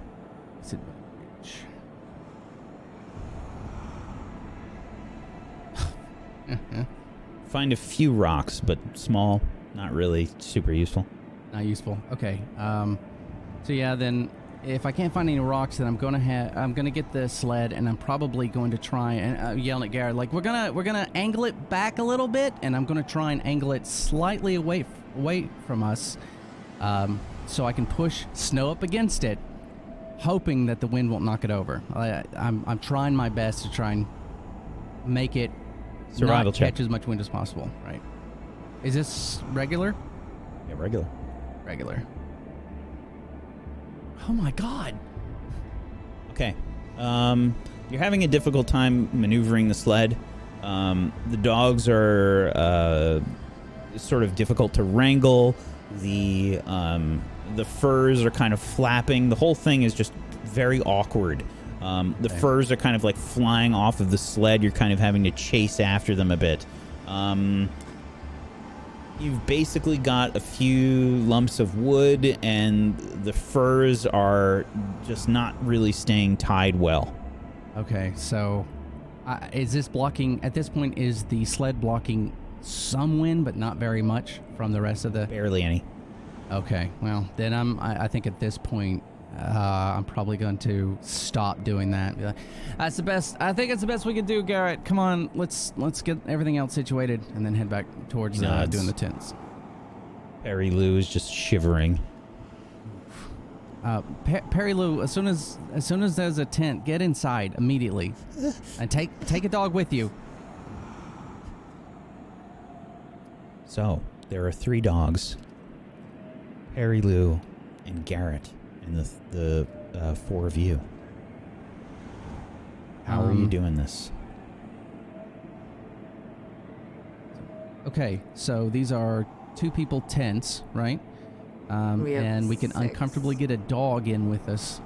So since we sort of did that before, I'm just gonna say we should double up, and then each have a dog. So Garrett, you can be with Perry Lou, and you girls can go whatever, and then Terrio, you and me, and then try and coax the dogs inside with us. Okay. Yeah. Yep. Sounds good. Okay. Ooh. I'm gonna, before I go in, be like, oh, we gotta do watch, don't we? Oh. I'll take first watch. Okay. Who's up for... Nah. I'll take second. It's not a problem. Okay. You need rest.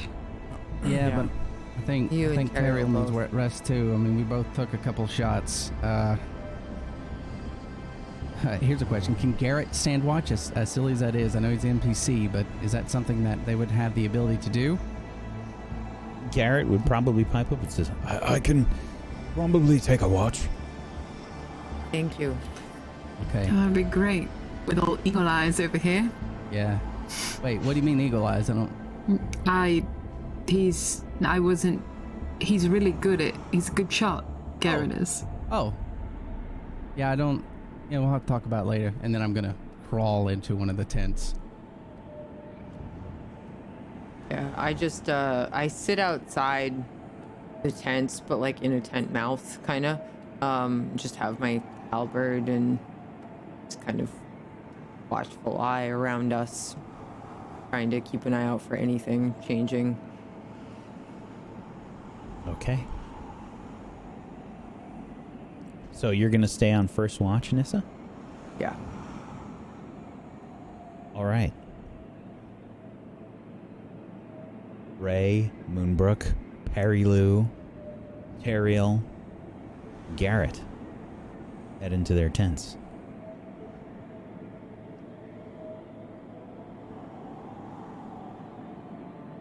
Along with the dogs.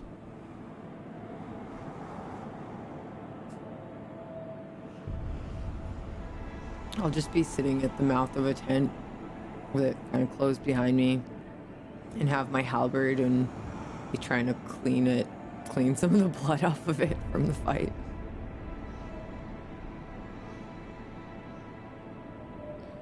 All right.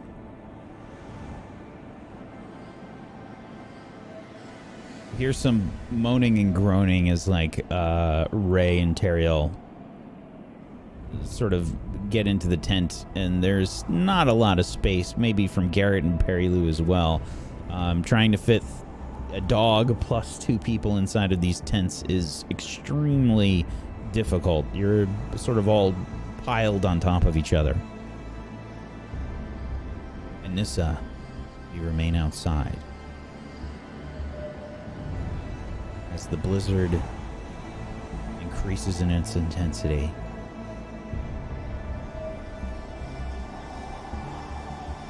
what's running through your head, Nissa?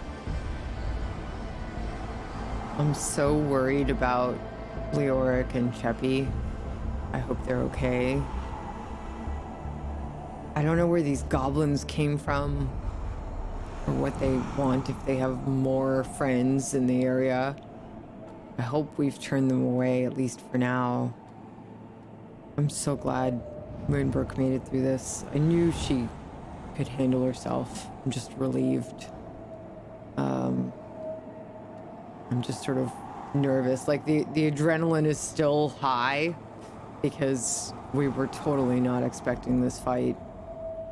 And I know we can't go back to town until this blizzard ends and we find our friends.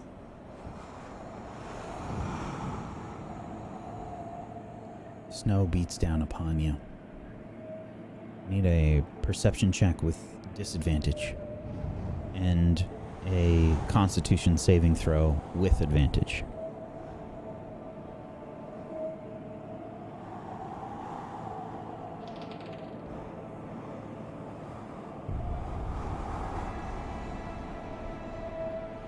The cold does not bother you. You are a silver dragonborn.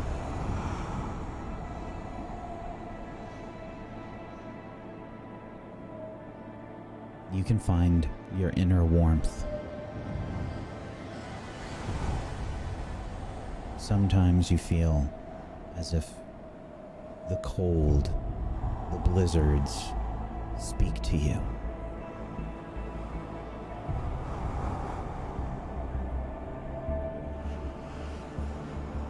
I don't even shiver sitting there. I just weather it. It feels natural, almost. Like the blizzard, the quiet helps me calm my rage a little, or calm down from the rage in the battle.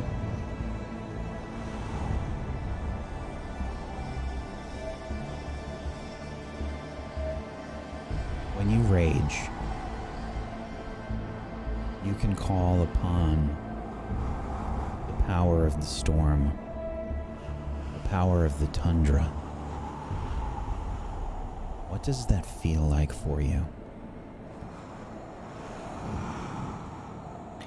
It's kind of like I have more awareness of where we are because everything around us is cold, right? And it's strange because I feel like I would have this power anywhere, but where we are, where we live, just has this. It just kind of gives me this closer connection to the land. I feel more at home in it. I trust it, even though it's dangerous and harsh. Let's face it, I've grown up my whole life and lived in dangerous and harsh, and it just feels natural. Every time I rage, instead of like a fire burning in my soul, it's like deep within me, it's just frozen. Everything is frozen in ice. It's like a cold anger that just gives me strength. Do you feel like it gives you clarity? Yes. Like, whatever I'm trying to do, I'm trying to save someone, kill someone. It just feels like there's nothing else in the world but me and my enemy.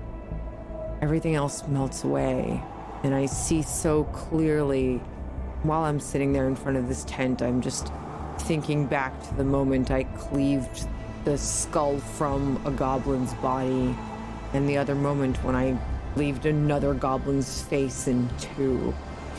Just, it's so satisfying. They were your enemies. Killing them helped me protect my friends. They attacked us. It was the only thing. It was exactly how it was supposed to be.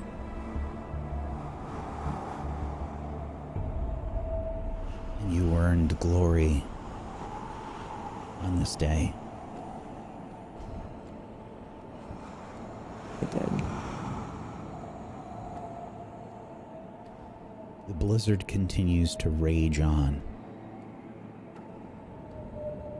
It feels like it's never ending. It's difficult to tell time while all of this is happening. Please make a survival check with disadvantage.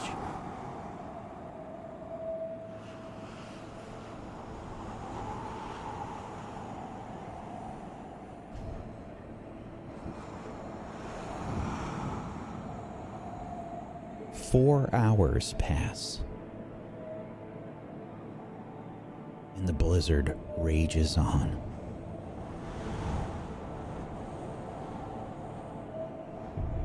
Nissa barely moves from the front of the tent. Like a statue made of ice, she waits. Similar to the way she killed her enemies. The storm is her enemy now. And she holds strong. Eventually it dawns upon you, Nissa, that a long time has passed. What do you do? I know I have to wake Moonbrook. She was the next up. I'm so proud of her for how she handled herself in the fight. I know she would have gotten a good amount of rest.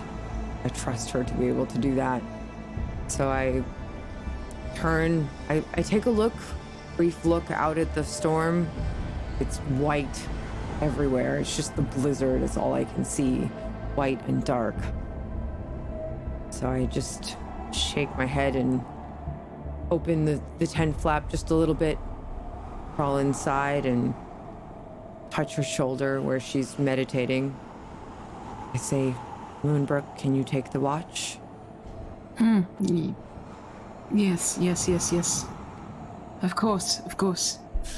And it's like her eyes turn into focus, and she begins to crawl out of the tent, but she stops and she pulls the ingot from the goblin out of her pocket and tosses it to Nissa.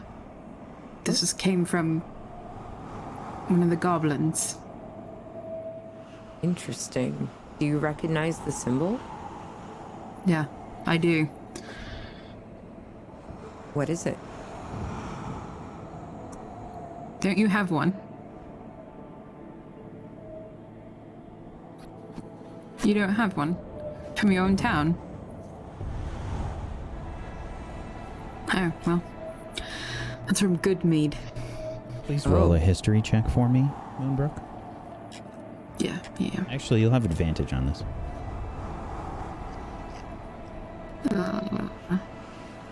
Advantage? Okay. It's not from Goodmead. That's the Battlehammer clan symbol. Oh, no, sorry. I got that wrong. That is from the Battlehammer clan. So, wait, they were paid by the dwarves that hosted us. Oh, this is from the cart that we were looking for. Oh. Maybe they might have attacked. Yeah. Or stolen what we're looking for. Yeah, maybe, but chances are, yeah, who knows? Who knows what is out there now? I think once this blizzard passes, we have to find Cheppy and Leoric and go after them. You do realize that's very hard to do. I know. But what choice do we have? We took this on. But did we, though? I know that they are friends, but... And I love them dearly, but... You do realize that going after them... We don't know where they went. And we don't know... We don't have much supplies, and... I don't know what it's like for you, but for me, it's always been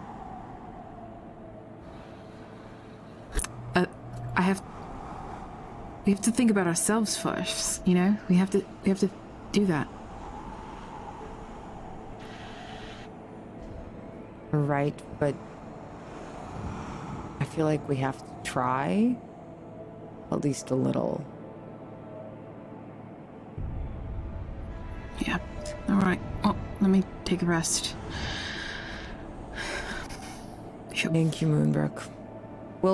We can decide tomorrow. We'll see what the storm is like. Yeah. Hopefully it doesn't go on very long, eh? Yeah. Thank you for taking watch. No problem. And Moonbrook goes and sits at the mouth of the tent. I just roll myself in furs and sleep. Okay. Moonbrook.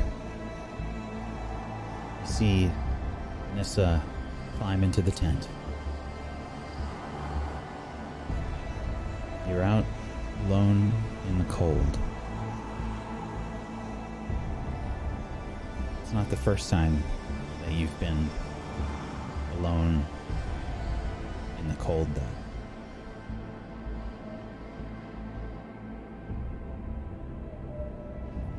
Does this remind you of anything? Immediately, Moonbrook, as she sits there and just takes on the environment and how hard it is to see everything, she does have flashbacks to a time. It feels like ages ago, but to an elf, it's not that long ago. Where she was stuck in a blizzard like this before.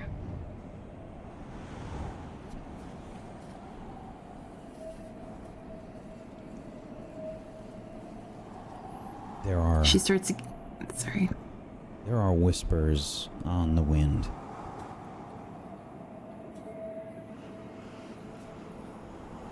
Well, what do we do now? What are we supposed to do now?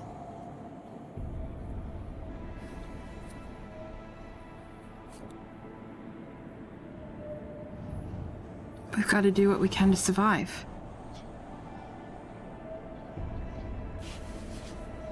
And that means what to you?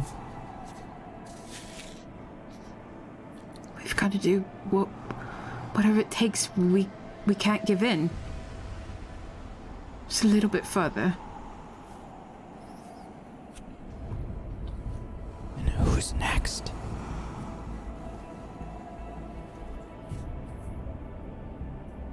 Maybe me, maybe you.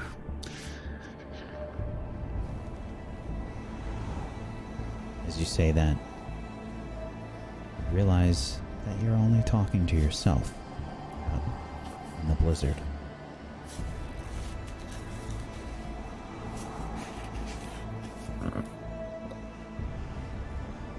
Is this happening? Who's there? What do you want from me?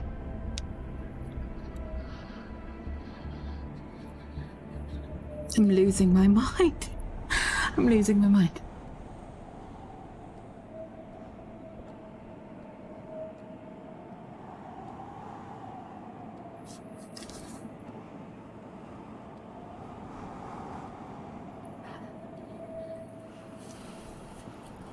I've been having these feelings a lot lately.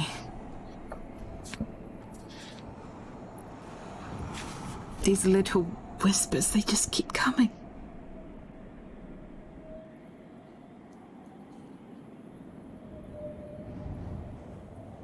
I don't know what they want. I don't know what they want. It's fine. It's fine. Everything's fine. We are going to find Cheppy and Leoric. Oh, I know that's so damn near impossible. What if they end up like Alice?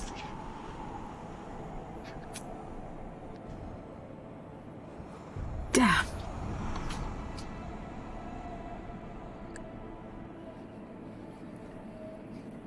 The cold of the blizzard is unyielding. It beats upon your skin, feel the pain of the cold like daggers in your skin. Please make a perception check with disadvantage and a constitution save, a regular one.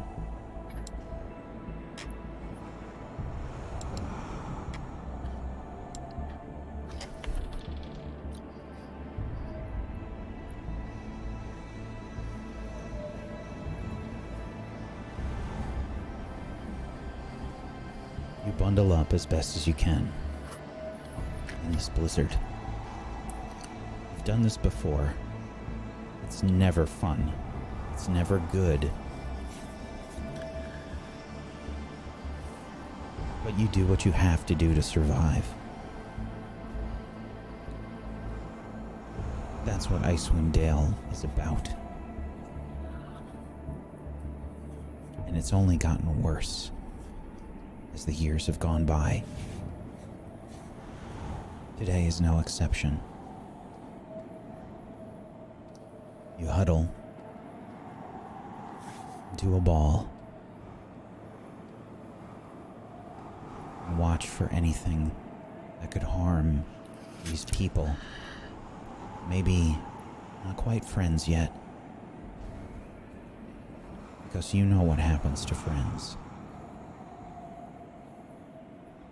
They all go away.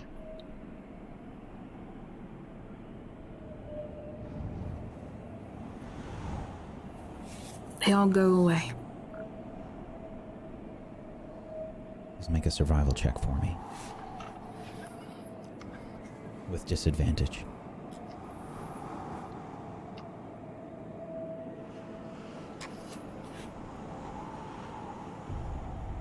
Time passes. The blizzard feels like it will never end.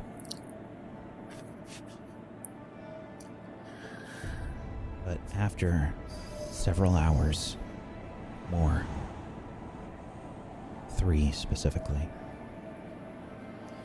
the wind begins to die down. The snow slowly begins to fall to flurries.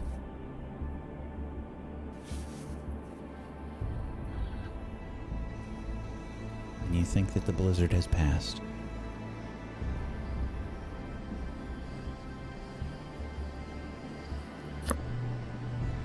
I go and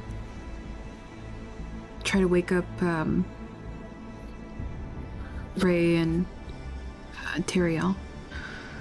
And then I come back to Nissa after I'm sure that she's gotten some sleep and try to wake her up. I beat on the flaps of their tents. Come on, get up. I think it's over. Huh? The blizzard is done? I think. I'm not sure. Oh. Oh. That one lasted. Ooh. You doing okay? Brooke? Yeah, I'm fine. I'm just very cold. I just put one hand on her shoulder. Yeah, no, I swear I'm fine. Let's try to get a fire going really fast and maybe get some chill off, yeah? Yeah. Okay. I try to help her build one. Have some tinder, I think, still a little bit left over. So, who wants to make another D2 roll for me? I'll do it, why not? Thank you. /R space D2. Lovely. The wood is on the other sled. Oh. Well, it was a nice thought. Well, the best way to keep warm is to move. So, yeah. Shall we pack up and get going? Yeah. Let's pack up. Yeah. Yeah. But we need to discuss what we're going to do. Just pack up first, and then we can meet together and get those details on way. Teriel just walks off and checks on Garrett and Perry Lou and starts packing up what he can, pulling the dogs together. Ray, can you help me with the dogs? Yeah.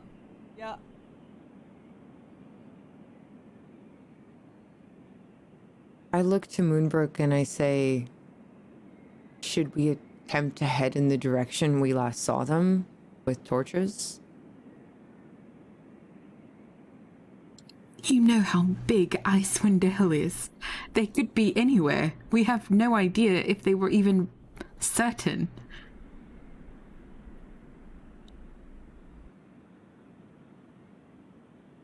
Do we know if the direction they went in is the path out of here towards town or the opposite? You have a map. Here, let me look at it. She'll pull it out and she'll look at it. So they went northeast, right? Northwest.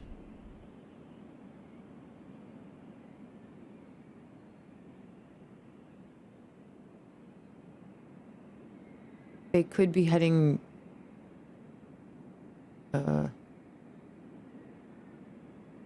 towards Tourmaline. Maybe. Yeah, maybe, but they could also, you know, how skittish an animal can get, and they could have pulled suddenly to the south, you know, we don't know. They could have went to the north. It's so many different ways. I think we need help. We need a true rest. We can't send out a search party until we do that, right? They went in that general direction, so it might be good to just head that way. Although, Yeah. day is it? Oh, what day is it? No, let me look in my journal. Hold on, I'll tell you. But what about the thing I showed you in the tent? Yeah, Teriel sees that, he's gonna shit. Maybe we don't show him. I mean, we can go after them, but I don't think we can do it without aid, without a long rest, without our friends. I think we're better off making a slow trek to town, maybe? I don't know. What do you think? I don't know. Let's keep packing up, I guess. Will you keep that ingot on you? I just hide it in my furs and packs so no one can see it.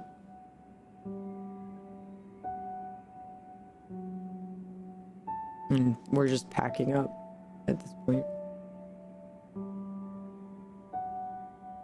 You continue packing up.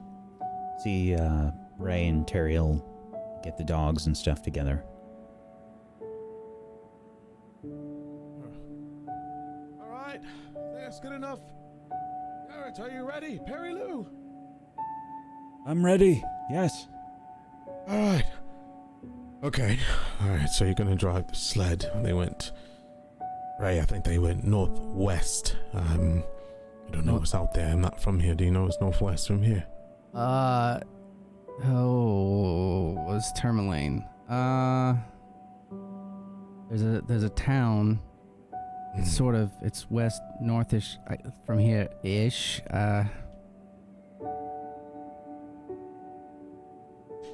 But you sure you saw him go that way? You sure I'm pretty positive. You screaming my name like bloody murder. Turn around and I saw him right there. So now I'm thinking we don't continue this quest until we find them. We have to find them. Yeah. Are you okay with that, Garrett? Are you down for some adventure? You and Perry Lou. There's a town apparently coming up, so you can rest in there while we go look for Maoric and Cheppy. The town sounds good. Right. Anything to guess get out of this cold. Yes, absolutely. All right, so we'll stop by the town. Hopefully we'll talk to the others. Stop by the town, and then we'll keep heading northwest and maybe take a wider angle. Watch the storms. Hopefully they found comfort and warmth. I'm not leaving them out here. Yeah. Oh. Okay. Okay. Nissa, Moonbrook. Hey. What do you guys think? I head towards Tourmaline from here. I mean, if we head sort of northwestish. I think if we can find make them. our way slowly, perhaps we'll come across a track or a trail from our friends. Yeah. Okay, so here's what I'm thinking. We're gonna drop Garrett and Perry Lou off at Tourmaline. Go look for our friends, and once we find them, then we can continue this quest. I believe they're more important. Okay, so regardless if we meet them along the way, we'll just keep going. And so, okay. That's, yeah. Okay. We have to get them out of here. We're putting them in too much danger. No, you're right. Are you two okay with that? He looks towards Nissa and Moonbrook. I look to Moonbrook. I only hesitate a moment, and I say, yeah, go. Yeah, no, absolutely. I'm impressed that you've even asked us, so. Well, it's not dire needs, dire times. Try to include everyone that I can. Beats being yelled at. Alright. He's And Garrett, I heard you made nice shots there. Seems like you're getting a little bit of yourself back, hopefully. Yes, hopefully. Good. And don't worry, I keep my word. When, we do at the priorities hand, I'll look for your friend and bring her back, whether alive or peacefully sleeping. Thank you. He looks towards Perry Lou and he kind of like winks at her. And, alright, let's be on before we get another blizzard. Yeah, I need the blood to pump through me. I'm ready to go. He pulls over his shawl and like hoods himself. Alright, I'll walk in front since I can see. And, Moonbrook, you have the map, so just point me in the right direction. Yeah. Just keep going absolutely. northwest from here. Or just straight west. No, we want to go. Yeah, we can do either. Right. We might hit road before, and it might be better for us. Let's see. Yeah, Well, I'll tell you what. We'll hit a road for sure. If we hit a road, then let's, I don't know, will the sled work on a road? You're gonna travel beside it? Yeah, no, there's ice, right? No, it'll be fine. It'll be fine. Yeah, I don't. Okay. I'm going to veer off the path a good bit to be able to see me, at least the elves will. And I'm going to just keep an eye out. Not too far, just enough. All right. Yeah, tie the rope. Get him the rope. Yeah, I hand him my rope from my pack, and I say, just yell out if you need aid. All right.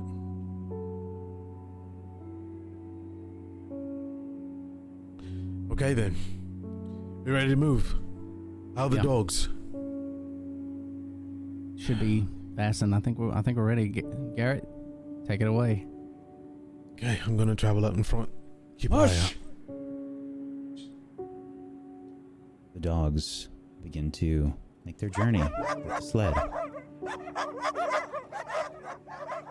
Sled starts to move, and you follow behind.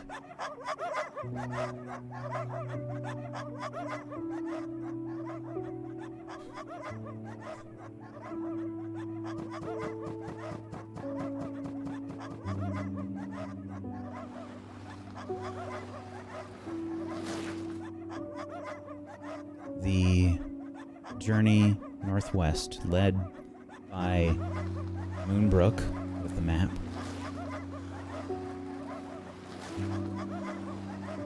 Continues. Ariel,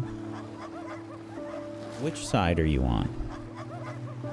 I'm going to be on, I guess, the left side of them. Wherever's closest to the, western side, and just. Well, if you're looking at, it depends on what road we take. So we're taking the road that's straight, that's going down. I guess. Are you going straight west, Moonbrook? Where are you headed? Should we go northwest the way you said they were going, or should we go west, hit the road, and then go up and hope that they make it there? Terrio would love to go in the direction closest to where they gone, so you can check while we take the road. But you have the map, so you make the call. Yeah, no, we'll go northwest. We'll go northwest. Okay. All right, then I'll be on the right side of that road, I guess you could say. Yeah. Okay. Moonbrook, make a survival check with an advantage.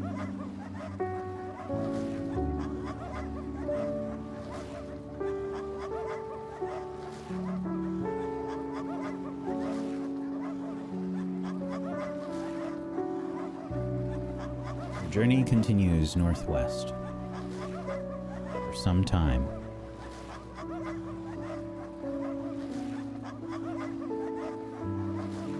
Teriel, make a survival check with disadvantage, please.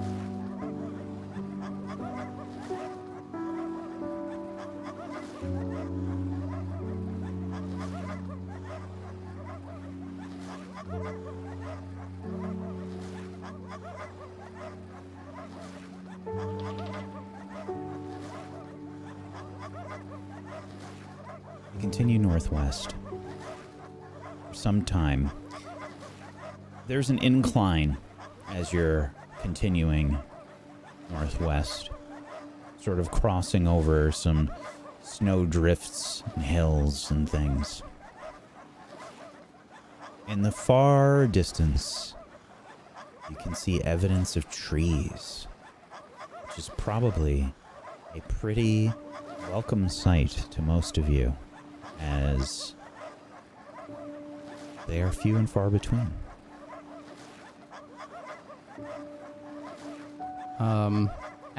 At this site, you're going to see Ray actually start walking really close to Nissa, but also maybe a little bit behind her. But it's almost uncomfortably close.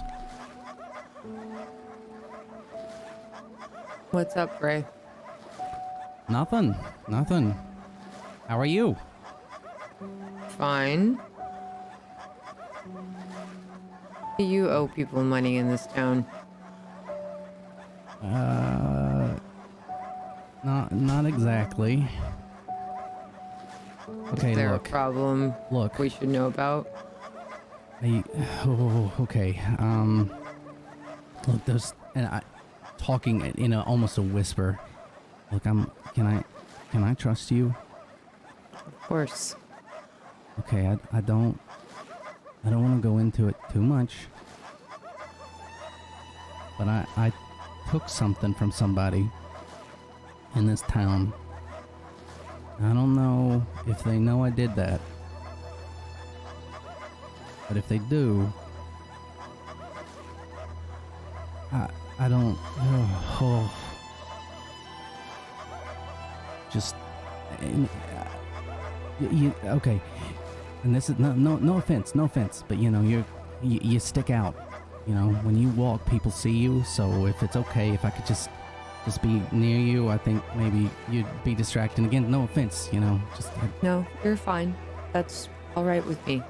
Okay. If you see someone that you're concerned about, take cover. It might be better if you did that thing where you turned into a cat. Oh, at some point. Okay. If I could Can just you stay that way for a while.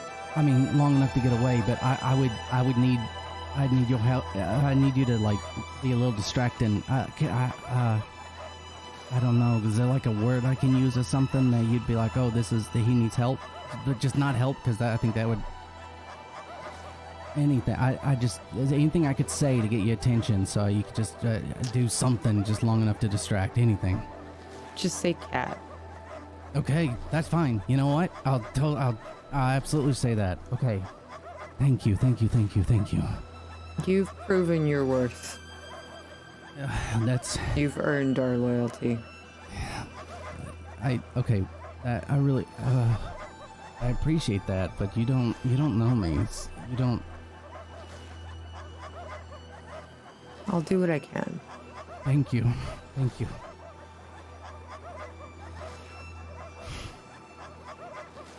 Ray pulls up his hood, follows behind Nissa. I slow a little just to make sure I don't like walk too far away from him. I want to tell Moonbrook. I know she's ahead of us.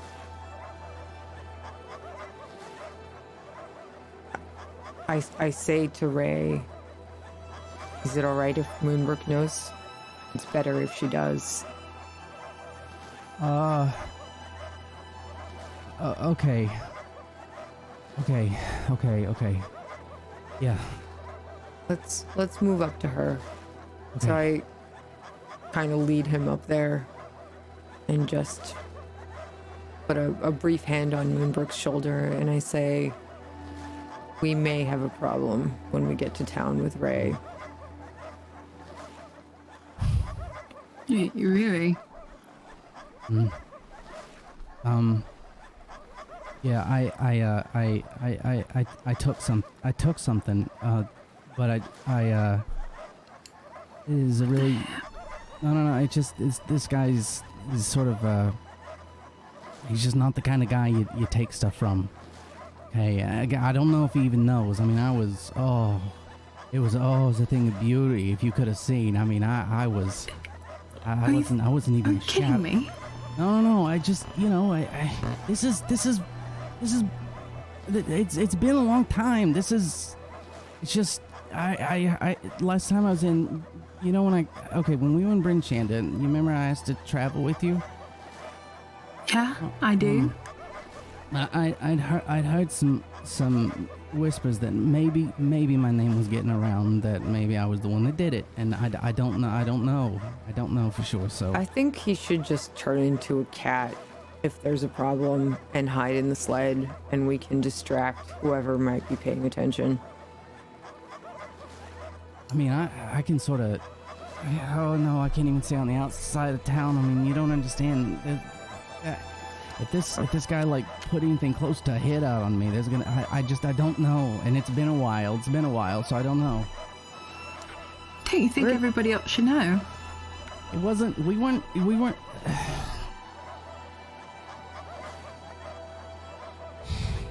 Yeah. I guess. You know what?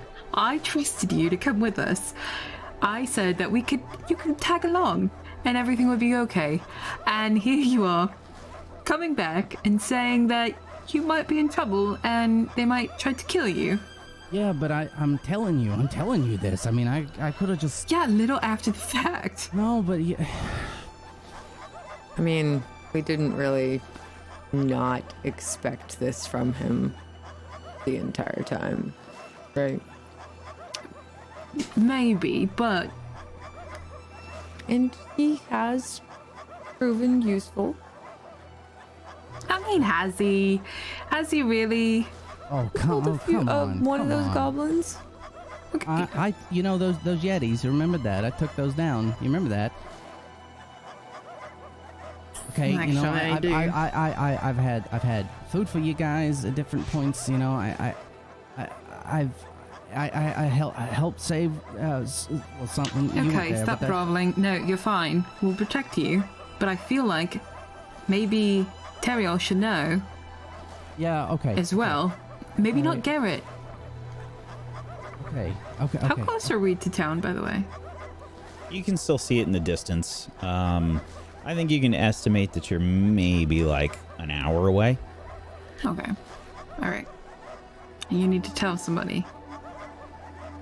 Okay, I'll Oh God. Okay, I'll okay. Just while you guys are walking, just look around for anybody else. Okay, all right. Just keep your hood low. Yeah, and if you say cat, we will try to distract them so you can turn into one. So I'm gonna walk up out to where Teriel is, and just sort of not get too close. Be like, hey Teriel, how you doing? Oh, Ray, what do you want? So there's a town up there, and I took something from somebody, and they might want me dead. So anyway, now you know. And I start to turn around and walk away. Wait, what did you take from somebody, and who is this somebody? It's not important. It's not important. No. Did you tell those two over there how unimportant it is? No, I mean, everybody knows. Everybody knows. Everybody knows. Yeah, everybody. And you didn't get yelled at? Actually not as bad as I expected. It's interesting. So, yeah, you know what? That is interesting. So, will this person kill you? Hang your head on the wall? Which one? I don't know. His name is Celadash, and you have to understand, he's not the sort of guy you cross. It's just I was in a. It was just too good. It was too easy, and I. What is he? Who is he? Is he an orc? No, he's just a man. He's just the worst kind of man. Oh, a human. Is he a pasha of any sort? I just, like I said, that maybe he put a hit out on me. Maybe he didn't. I don't know. So a powerful man in Tourmaline is the place? Yeah, you stole something from a powerful man. Yeah, is he a pasha? Is he a leader of sort? You don't understand. Like he was just a rich guy, and I was. It's been some time since this, right. And I was with some other people, right. and we're elves here. We don't bullshit each other. I'm not. You say it kind of exaggerates 3 times over with you, right? So when you say it's not so bad, it's death warrants on your head. When you say just a nobody, this person must rule this town. Now, if you want help, Ray, you have to open up. Just like you always try to find out about me, I need to know more about the situation. I honestly, whether we should veer away from this town or not. So, spill the beans. Okay, but that's the thing, is like I haven't been here since then, and it's been, I don't even know how many months. It might have been a year since I did this, and I thought it was done, but just like a couple weeks ago, I was talking to somebody that I knew there, and they just mentioned that this guy may have gotten my name, and I don't know if it's true. I don't know. A couple of weeks ago, as in recently? Well, yeah. You didn't tell us? No. Well, I'm going to enjoy this. So you tell the last tidbit to them, but let me be around, because I want to see if the reaction goes from me to you. No. Actually, well, okay. So Moonbrook sort of knows that about me finding out a couple weeks ago. So no, the timeline's fine. But no, you just okay. The thing is I haven't been up here in so long. I don't even know if the guy even. Hey, maybe he moved. I don't know. You hear somebody's gonna kill you. You go, wow, I think I'll avoid that place. Oh, so he's going to kill you now. I don't know. You don't understand. Well, more of the story is unraveling as you talk, so keep going. We have a ways to go. No, it's okay. Just the thing is, it doesn't even matter. Like I stole some stuff. It's no big deal. What did you steal? Okay. So he had a necklace, and it had a big jewel in it. I don't know what kind of jewel. I don't know. It was sort of orange looking. I don't know. And I orange jewel. And I just took it. This jewel, is it magical? Is it just worth a lot? I don't know. It was like, no, you don't understand. Like it was with, like he had some like gold, and I was just going for the gold, and it was there, and I was like, okay, and I just picked it up, and I don't know. I got a fence, and I gave it to the fence, and he goes, oh, here you go. It's worth like, I don't know, 5 gold. I don't know. I said, okay, thanks. Wait, you fenced an item that your life depends on for 5 gold. I don't know. It was. No, that's rich. You That was have a to good story. understand, like- Okay, tell like me a- the real story now. You didn't fence nobody's precious jewels off of 5 gold, right? You wouldn't do that. You know more about worth and stuff. I am. It's. I appreciate Okay. your It was more commentary like while we're like walking. 70 gold, but I gambled it all away, and I don't have anywhere near that anymore. I mean, this whole trip, I've been bleeding gold. All right. And I wouldn't even know. I wouldn't even know where to. I wouldn't even know where to start to find this thing. And hell, if even I found it and I gave it back, I don't. How about this? Me and you avoid the town altogether. We say our goodbyes to the group, and we venture off to find the others. Okay. Really? Oh. Yeah, we'll catch up with them after they rest or whatever. We had decent rest, they didn't, and it all makes sense to me now, doesn't it? Drop them off, maybe take the sled away from Garrett, and ask if it's okay to borrow it, and go out and look for Leoric and Cheppy. Come back to town. Easy. Okay. That's okay. Okay, I can do. Okay, thank But you. I'm going to let thank you. you, and he puts his finger on his chest, tell them. I'll back you up, and I'll be your sword during that time. But other than that, good luck. Okay. And then Ray turns around and sort of walks back with a very odd sense of relief and fear. It's because it's like, oh. And then as soon as I get up to him, say, oh, okay. New plan. I think Teriel and I are gonna avoid the town altogether. Okay, we'll keep looking for the others. You don't know. Maybe they went off in a different direction. Maybe we'll pick them up. But you guys go ahead and take Garrett, Perilu, and the town, and you know what? In maybe a day's time, maybe 2, we'll meet south of town or something like that. I mean, is that okay? Does that sound okay? I looked at Moonbrook. Teriel's looking over like this. She's laughing so hard at this point. She reaches out and grabs Ray's hand and begins to shake it. Well, good luck. You are probably going to die. This is the last time I see you. Have a very nice life. Love. We will live on in your honor. You as well, Teriel. Maybe not as many too. What? What was that? I think we're gonna. You can't hear me. I mean, I don't think we're gonna be that. I mean, worse. Oh God. Oh. You will die out there. Come on, Ray. Don't. He's not from here. He doesn't understand. You do. You know if you go out there, you're going to die. I know. I'm not sure the danger within is worse than the danger without at all. So I'm just dead. I'm just dead no matter where I go. That's great. This is so great. You have us at least in town. I know, and I appreciate that. I really do. I mean, he doesn't. Does he really have us? He has you.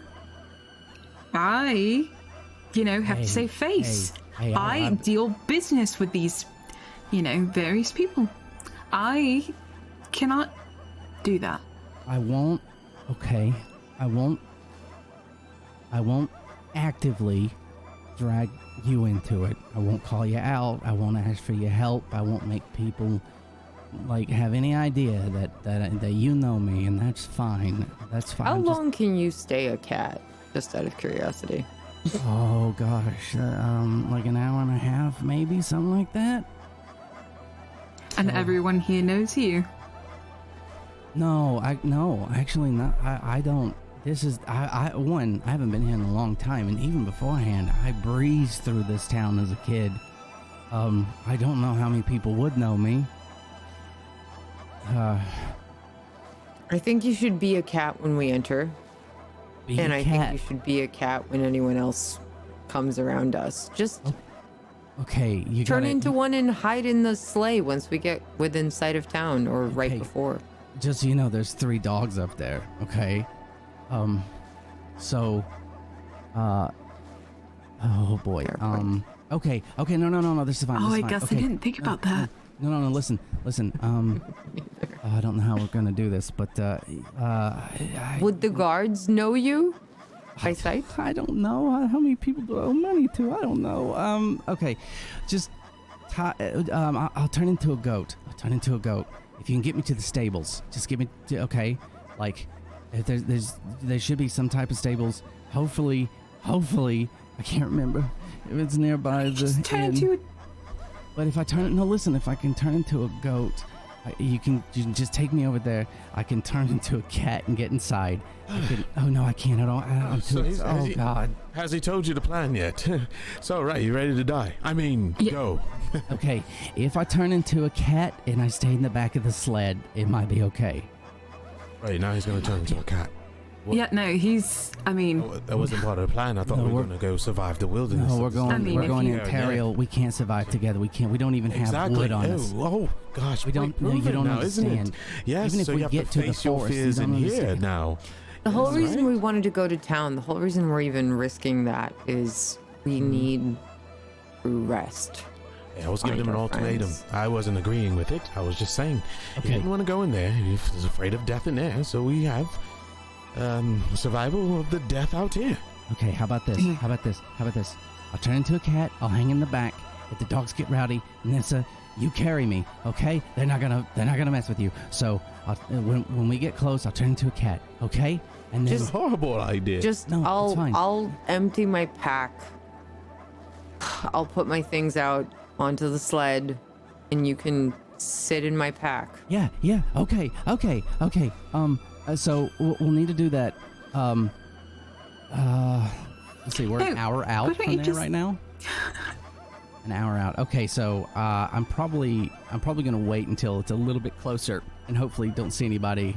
And I don't know where we are right now. So I'm okay. We get a little bit closer, and then I'll do that. And this is gonna work. This is gonna work.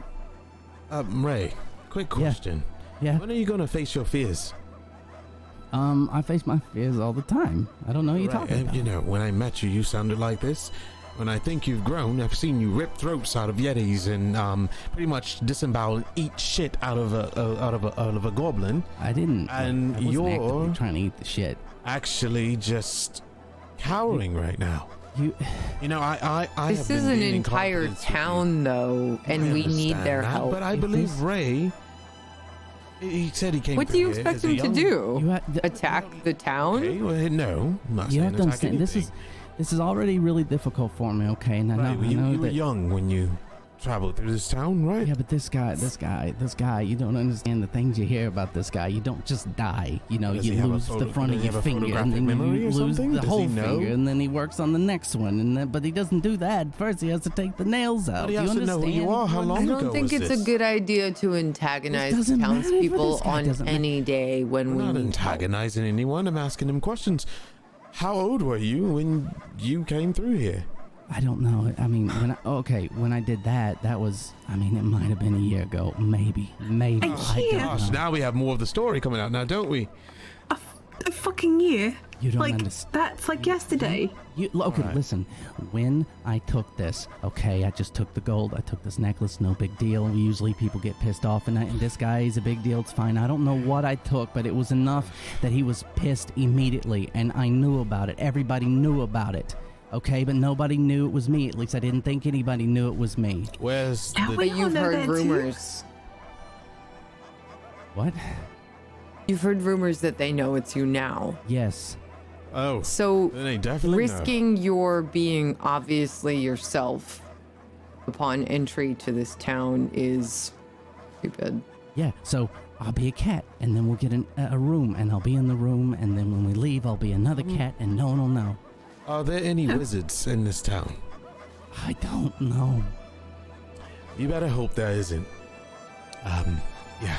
So, where did you fence off this precious gem necklace?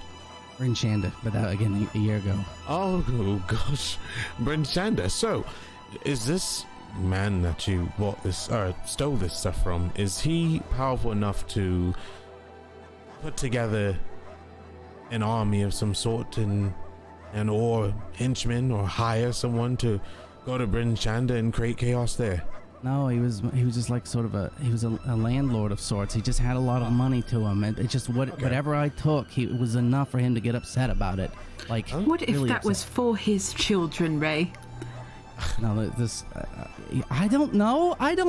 Okay, you're trying to get me to defend it. I get it. I stole it. It was bad. I'm sorry. Okay. Whatever reason it was for his life. Look, you. Whatever the reason was, he stole it a year ago now. So, yeah, Ray. Good luck as a cat. I'll try to walk around and talk to as many as I can, and see if we get some lodging. Moonbrook, do you know anyone here? Maybe. I don't, maybe. Alright, well, let's settle in, Garrett, Perilou, and the dogs. And once we do that, let's find this inn, and, we have to sort this out. And Ray, please, by all means, no more stealing. At least tell us before you do it, or have Moonbrook do it. No, don't do it. Oh, yeah. Don't do it while we're here. I'll tell you every time. Sure, no problem. If you attempt to steal while you're in trouble. I haven't, look, since I've known you guys, I haven't stolen a thing. I have had so many opportunities. You have no idea, and I haven't touched any of your stuff. Do you know how easy? You guys just leave stuff out. I could just grab it whenever I wanted to. Do you understand that? So Do you have understand? a problem? Yeah. We could fucking kill you right now. I know, and I didn't do it. Well, you do. There won't be anything in my backpack for you to steal when you're in there as a cat. So don't even think about it. Perfect. I've just Ray, come here. Let me help you out. So he pulls Ray around, takes his Please don't hit me. arm around his shoulder and pulls him here. So he's like whispering to him, so nobody else can hear. So can you get into any lock? What? Can you get into locks? Can I get into locks? Yes. I mean, if I needed to, sure. Okay. Huh. Good to know. Now, don't listen to them when they say don't steal anything else. There are things in this world that you may have to take. Yeah, that's what I'm saying. For the good. Okay. For the good, not for the greed. For the good. Yes, we'll make a paladin out of you yet. Okay. Alright. Now, stay quiet. Don't make any sudden moves. Don't piss yourself. Don't run off. Oh, I'm gonna be a cat. You were close enough. I'm gonna be a cat now. I'm gonna be a cat. And then I grab my staff, plant it in the ground, and you see an orange and white glow start to wrap around from the staff to me. And I'm just gonna be a nice little cute orange tabby. I take whatever's left in my pack and put it on the sled. And I open the flap. I say, get your thieving butt in there. I cover the flap and just keep walking. I pretend he's not there. The group continues their trek towards Tourmaline.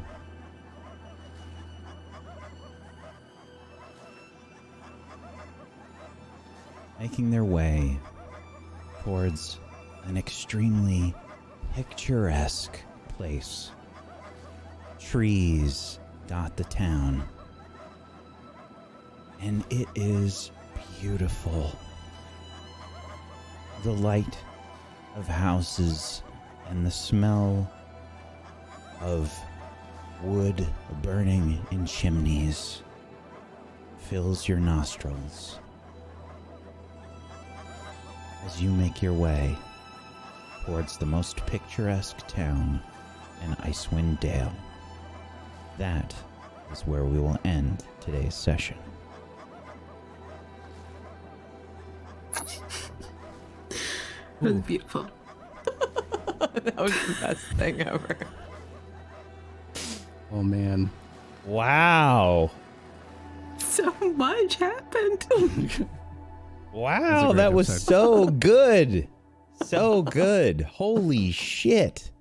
That was a fantastic scene to take us out. That was just amazing. Well done, everybody. Well done. that was amazing. That was so good. That was so good. You guys did so amazingly well. I'm glad we powered through the session today. Even though we have 3 injured cast members today, because Tech powered through. He also had surgery this week, and he powered through tonight. So thank you so much to Technique for just killing it again, and doing it while you were in agony. Thank you so much, buddy. You're welcome. And that was a great session, everybody. So good.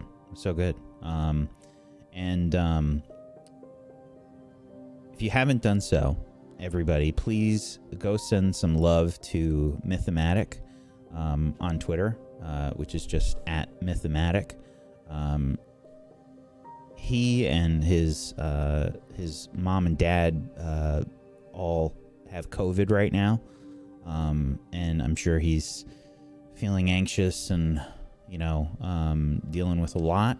So if you could please go send some love on Twitter or on Discord or something, @Mythomatic on Twitter, MYTHEMATIC. Go give him some love. And Proxy's dealing with some really bad migraines today. Just people in pain, man. It's not cool. And I'm so grateful to have such an amazing cast for this show. And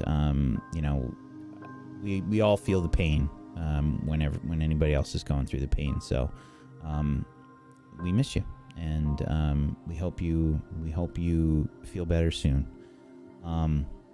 So let's go around the room. Let's do some shout outs to wrap things up. Please make sure you're following all of these wonderful people. You can head on over to tablestory.tv/rime, RIME, to go follow them in all the places. Please go follow them.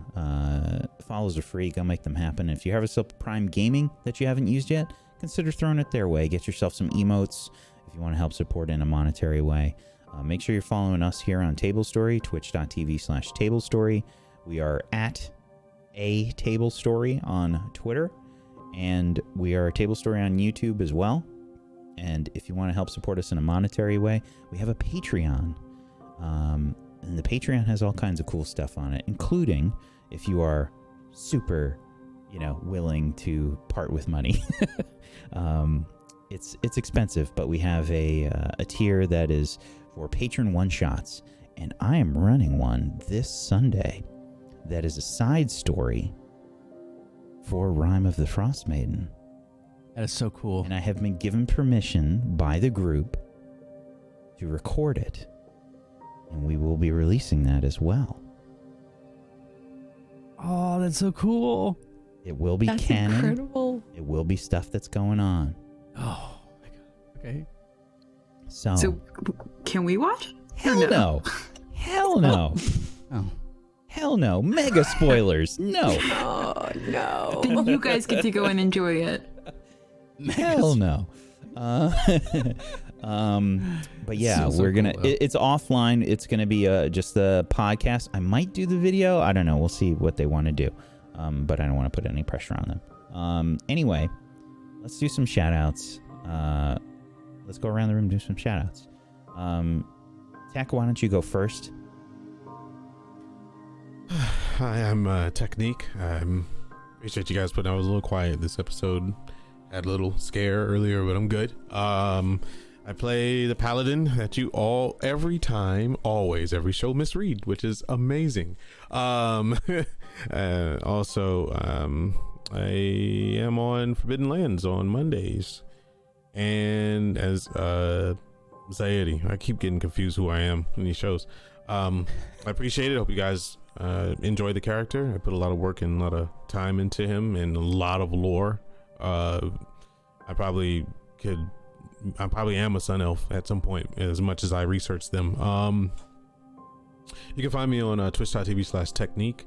I am streaming, even though I'm in pain because the show must go on, but I don't talk as much. And I play games where I can kind of like concentrate on the game and like spot comment. And the reason why I'm doing that is to keep my mouth active and not letting it get stiff or let bacteria build up, because the more you keep your mouth closed, that's what happens.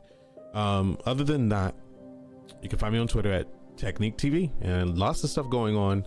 And if I could fill every day of the week with a table story, I would do it, because seriously, like, can't find better DMs as they have here. You can't find better production quality. The show deserves the world. And tell your friends, tell everybody. If you're friends with Twitch staff, tell them so they can watch it as well, because it's something amazing, and this is the best way to bring people together during some really hard times. So thank you for all being here. Mwah. Much love to you. Thank you so much, buddy. Aaron, why don't you go next? Hello, everybody. My name is Aaron Black. I am an author, and I wrote a book recently called Firewall Down, which is a cyberpunk detective mystery.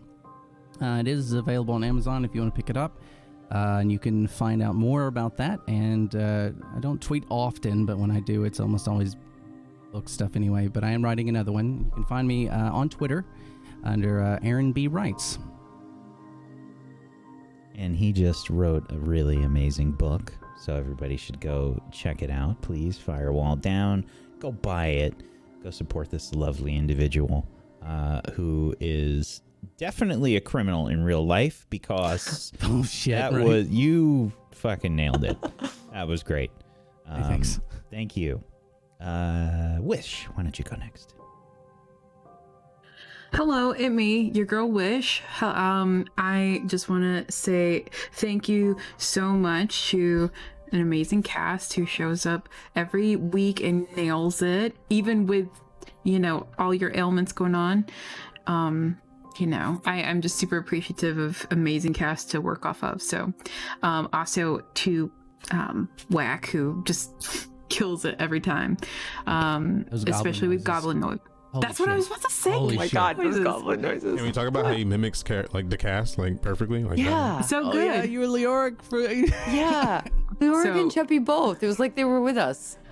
Yeah, please love on each and every one of these fabulous folks and drop your primes on them. Also, I will be streaming. I'll stream tonight, and I'll stream tomorrow night. How about that? Tomorrow night I'll be playing The Raft. But tonight we'll probably just do some chill Do Valley or something. So yeah, there you go. And that's it. You can find me at twitch.tv/wish. Fabulous. Thank you so much, Wish. Tess? Hi. I love every single one of these people. Like, I'm super sad that Myth and Proxy were not here today, but like, I'm so happy that everybody that was here was able to be here, and it was still a really good show for you guys. And like, honestly, every single person on this entire show and every single person that's on Table Story overall is just incredible. And Whack, like, it literally feels like we're there. It just makes it really easy to roleplay because all of you guys are so good. And like interacting with Wish and Moonbrook, interacting with Ray, interacting with Teriel, interacting with every single crazy character that Whack comes up with is so fun. So just thank you for making this incredible space where we can be someone else for a little while in a cool universe. And yeah, just thank you. And I just feel very lucky. And I also stream on my channel. I'm gonna be hanging out on Wish's channel later tonight because she's cool, and I'm just gonna be in the chat because she's amazing. And then I'll be streaming tomorrow. I stream Saturdays is like the only guaranteed day. I'm trying to stream more on my channel. Probably Mondays and Wednesdays in the evenings, like 6 or 7 p.m. Eastern, is when I'll always be there. But Saturday, pretty much guaranteed. Give us a roar. Give us your breath attack. Yeah. That one's ferocious. Yeah. Earlier she was like, "Rah." That was really fun to do. I didn't want to be too loud because I actually practiced it a little bit when I like came up with the whole. Well, when I decided I was gonna be. Yeah, I was like, I was scared that it would be too loud. I was honestly scared that it would be too loud. So Don't worry. I gotcha. Thank you so much, Tess. Thank you, everybody, for joining us today. Much love to you, chat. Thank you for being here. Thank you for the love and the support. Thank you for your Oscars. Thank you for your hearts. Thank you for being here. We appreciate you so much. Thank you to Aaron. Thank you, Tech. Thank you, Tess. Thank you, Wish. Thank you, Myth. And thank you, Proxy, for being awesome role players. I appreciate you. We miss you, Myth and Proxy. I hope you feel better soon. And tomorrow, we have the premiere of a new show here on Table Story called The Cerebrum Project, which will probably be a lot different than this show. It's a psychological thriller that's DM'd by Pumpkinberry. So it's going to be creepy, it's going to be scary, and it's going to mess up with your heads.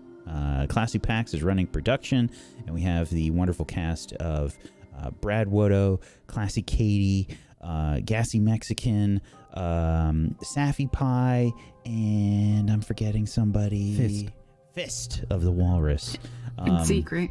Yes, it will be so awesome. I'm so excited. I can't wait. Oh, and Zeke. Yes, I'm sorry. And Zeke. Yeah, Ezekiel. What time is it? It is at 2 p.m. Eastern. 2 p.m. Eastern. I gotta take a long break. Hopefully we'll have you guys join us for that. Thank you so much for being here. Hope you have a wonderful rest of your weekend. Peace out, everybody. Good night. Bye-bye.